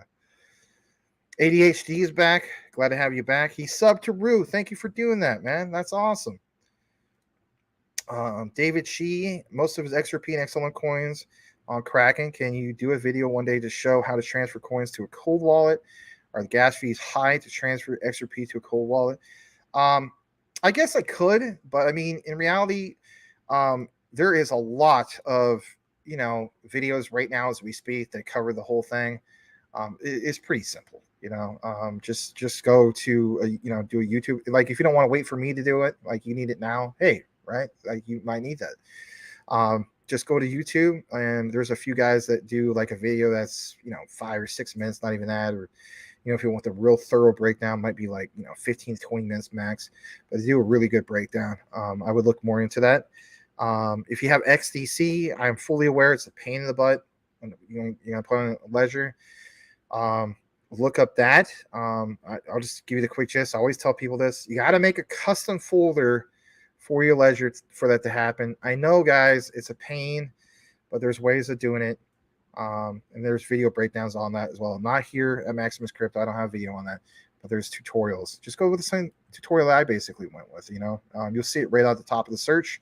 What was the other question you have? Are the gas fees high to transfer XRP to a cold wallet? No. All right, let's see here.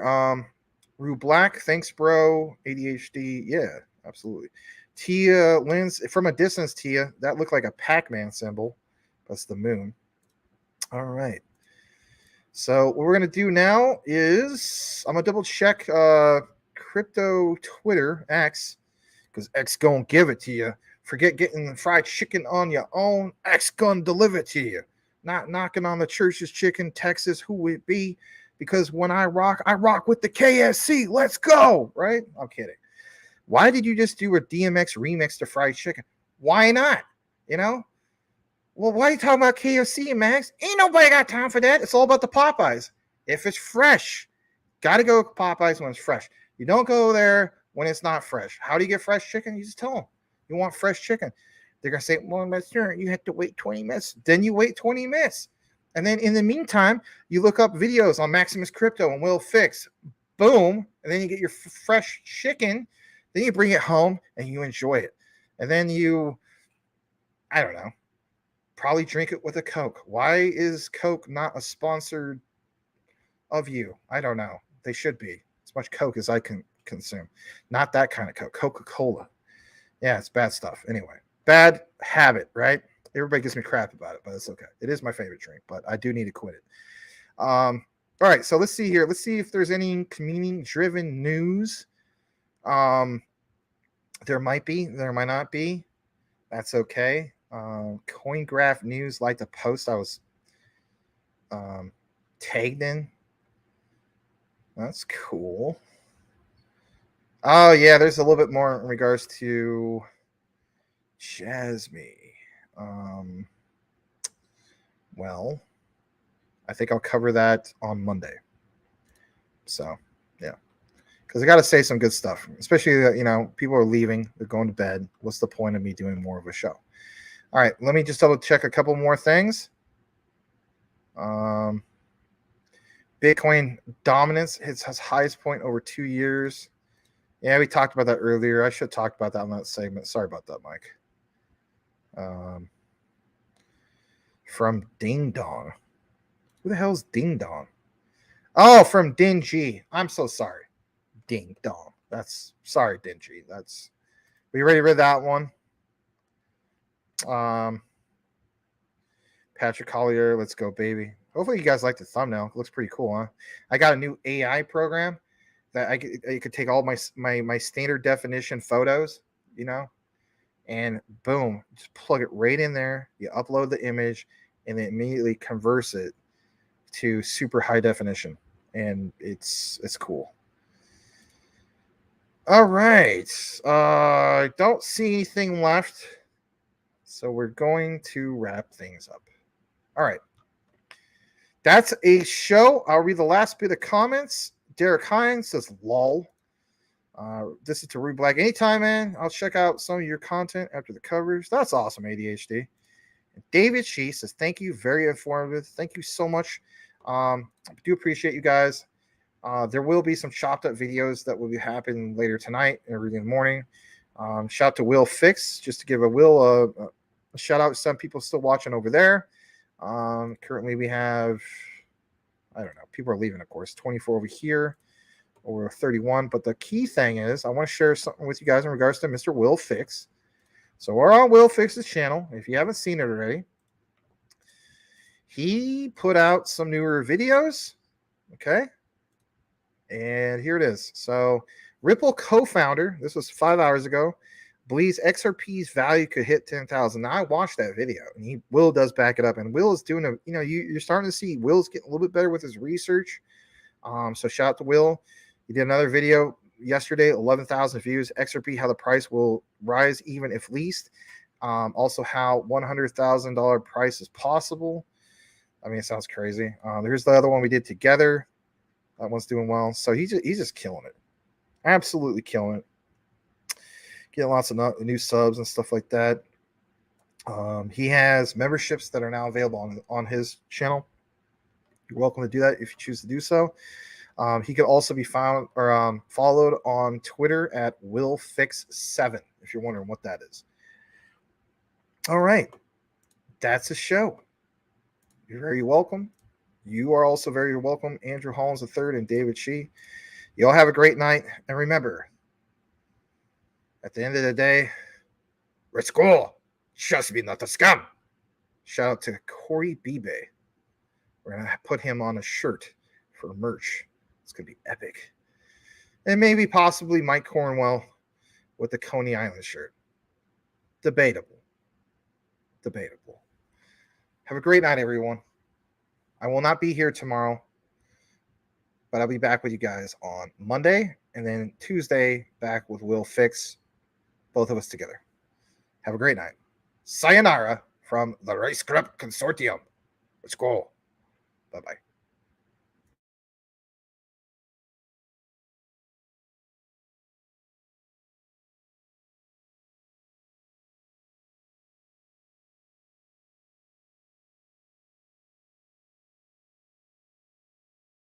XRP because Ripple's the chosen one to lead the new global digital payment system, and they use XRP. In 2013, the Federal Reserve began looking for faster payments options. 2 years later, an action plan was born and a federal payments task force was created. It included one company focused on crypto, Ripple. In 2014, the World Bank and Better Than Cash Alliance, which includes the Bill and Melinda Gates Foundation, Clinton Global Initiative, and the governments of 32 countries, put out a report called The Opportunities of Digitizing Payments. 1 year later, the Better Than Cash Alliance featured one crypto company on their website, Ripple. Today, Better Than Cash Alliance and all other UN initiatives are focused on a single agenda, the Sustainable Development Goals for 2030. You can see the SDGs logo on Bill Gates' lapel, world-leading companies, the Better Than Cash Alliance website, and on the UN's official exchange, Exchange. What crypto is Exchange officially utilizing for their carbon credit solution, XRP. The world will move to a new international standard for exchanging electronic messages between financial institutions by 2025 called ISO 20022.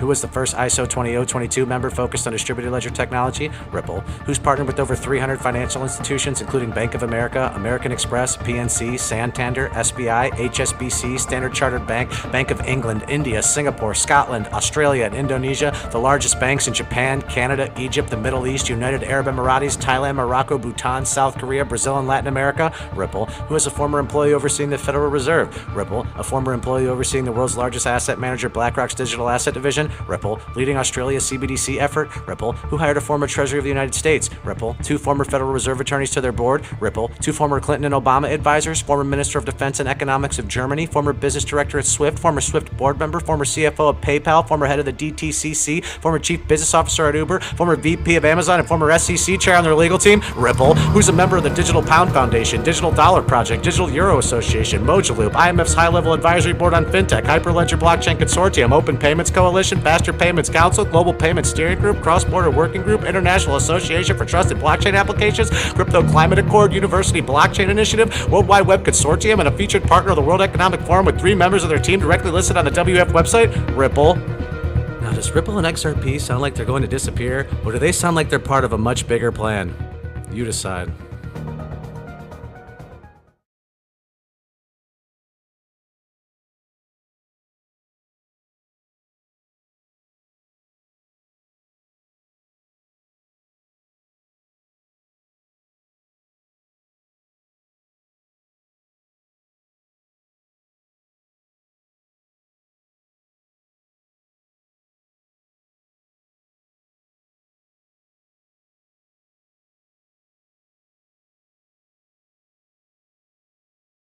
Jones barbecue and foot massage. Jones barbecue and foot massage. Better come down here, get some of this shit. You like to eat. America loves to eat. So why not open up somewhere America can sit down, enjoy a meal, and get their feet rubbed? We'll fry anything you want for $5.99. As long as it's friable or edible, we're going to make it deliciable. We will fry parts of the chicken you didn't even know was friable. The beak, the feathers, we'll fry candy bars. All that European stuff that you don't really normally eat, we'll bring it down here and fry it for you. Ask McDonald's to fry something other than what they normally fry. Guess what you're going to get? Nothing. If it fit through the dough, I'll put it in the fryer. Hell, this is a dinosaur. All our meats are gently tenderized to their optimum deliciousness. We got fine dinosaur meats. Took my money, made me pay child support. Come on down here and get you a slice. Once they get your social security number, it's over. Motivated, motivated, motivated, motivated. So friends, let's just decide you don't want no barbecue. Well, that's fine too. Why not let one of my foot specialists or myself perform our magic? Look at that. Don't they look wonderful? If you really pay me enough, we'll massage your feet in any of these sauces also. Success is the rule down here at Jones. Good ass barbecue and foot massage. So go ahead and give me a call or find us on the worldwide internets at the new website. That's JONES big ass truck rental and storage.com/Jones. Good ass barbecue and foot massage.html. Excuse me, did you call number 52? Did you hear me call number 52?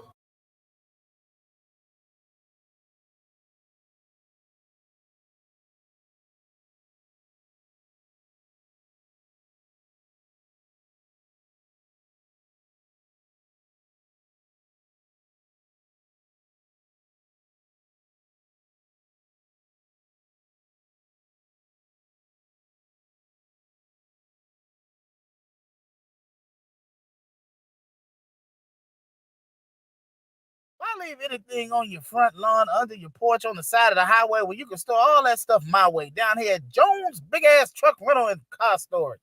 Now, I know y'all got stuff at your house that you don't need no more, you don't want. You know you ain't gonna use that printer. Why keep it all around your house? Bring it down here to my house. You ain't the Dukes of Hazzard. You know you gonna use that ugly yellow luggage. You don't need all this crap. What you gonna do with this? This is not what it. In my yard, I don't care. I'll store this motorcycle in that van for you for $10.99 a month. You got old tires. They charge you $3 for that old tire. You can rent a truck. You can store a car. They don't care. Bring it on down here. You ain't got to put that old tire for $3. For less than that. Hell, for you, for $3, they gonna charge you. I do it down here for $1.50 down here at Jones big ass truck rental and storage facility. Now, friends, you may ask yourself, How in the hell can he store this stuff for such a cheap price? Put this in a box, mark it for you, put it away, seal it. The fact of the matter is, I'm pretty drunk right now and store it. And this is a drunk discount sale down here at Jones Big Ass Truck Rental and Car Facility. You got an elephant, I got space. Send me smoke signals. You got weed, and I'll store anything you want. Go ahead and give me a call or find me on them internets at www.jonesbigasstruckrentalstorage.com. That's JONES Big Ass Truck Rentals and Storage.com. This is a bus. You know how big a bus is?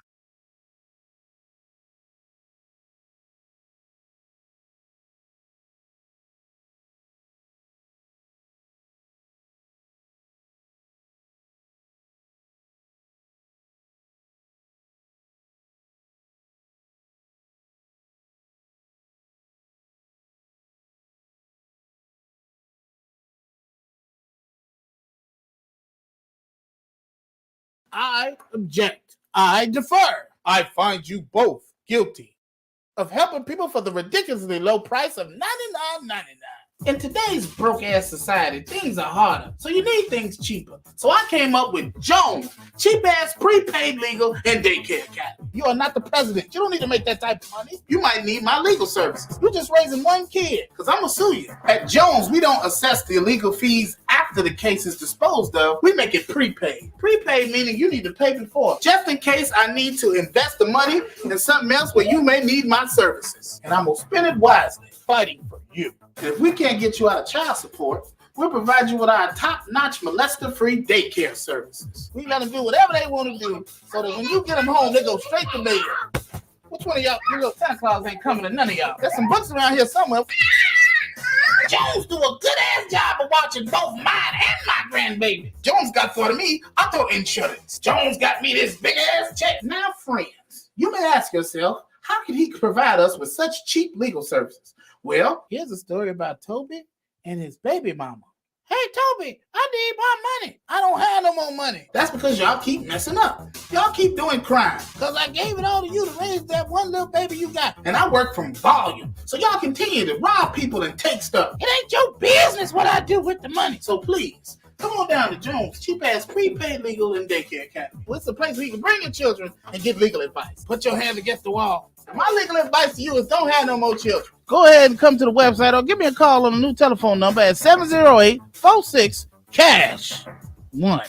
I'm on call 3 hours a day, 5 hours a week. You looking for who? No, Toby Jones don't work here. You got the wrong number.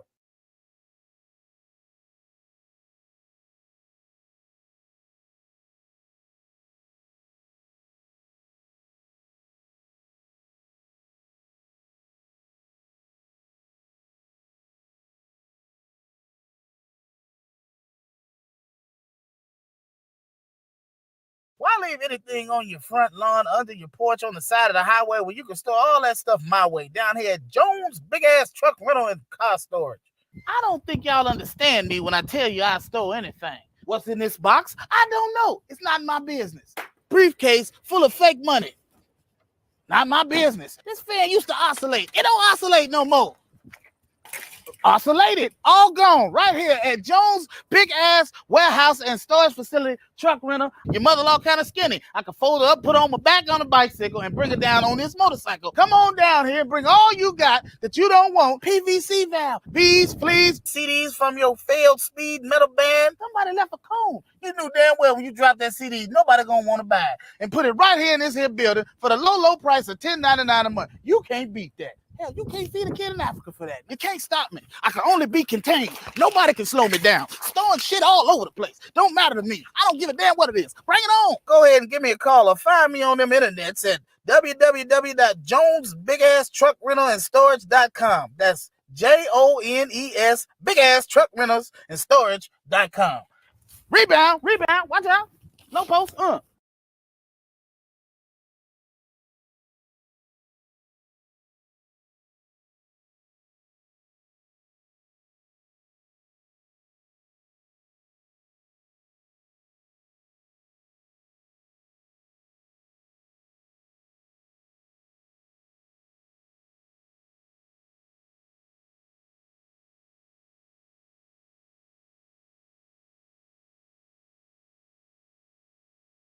Thank you for calling Jones Big Ass Truck Rental and Consort Facility. We'd like to thank you for all your support. Please keep calling us and please keep bringing your stuff down here to Jones Big Ass Truck Rental and Consort Facility. Thank you. You have 7 unheard messages. First unheard message. Hi. I was just wondering if you store perishable goods, such as large cuts of meat, or maybe even meat. Thank you. Want to say hi? Hi. Your commercial's awesome. It's the shit. Can I steal my elephant and make around? Can I store my dodo? Stones, man. This is Jake from Northwest Indiana, Gary area. Dude, I just saw your commercial and I swear to God, it had me rolling on the floor, man. If I buy a T-shirt off your website, I'd love to come down and find you in the Chi-Town area and get an autograph on that, because that's the coolest shit I've ever seen. Believe me, I'm passing on your commercial to everybody. Keep it up, bro. Hello, David Jones. I have a big-ass grandfather clock that needs storage. That's right, a big-ass grandfather clock. Hi, Toby. My name is Candace, and my grandma has a huge-ass fucking pile of dead, stinking, rotten kittens, and she doesn't want to just get rid of them and throw them away because she's been attached to them for so many years, and I don't want to keep them on my porch. They're going to thaw out when the winter's over. I live in Ohio. If you're interested, give me a call at 740. Yes, my name is Earl, and I would like to inquire about storing 4 10-wheeler semi-trucks in your yard, as well as a 40-foot fishing boat, plus 3 54-foot refrigerated van trailers. Now, I'm looking to store immediately. I would greatly appreciate a call back. Again, my name is Earl. My number is 818. Yo, Jonesy, baby.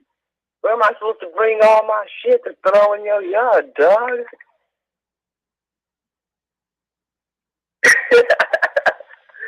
Jones, big ass truck rental. J-O-N-E-S. You are a funny motherfucker. Hey, but seriously, can I really come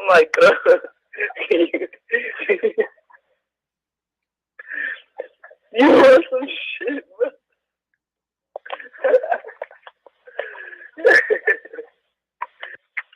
Hello. I was just wondering if there's any work down at Jones Big Ass Truck Rental Storage Facility.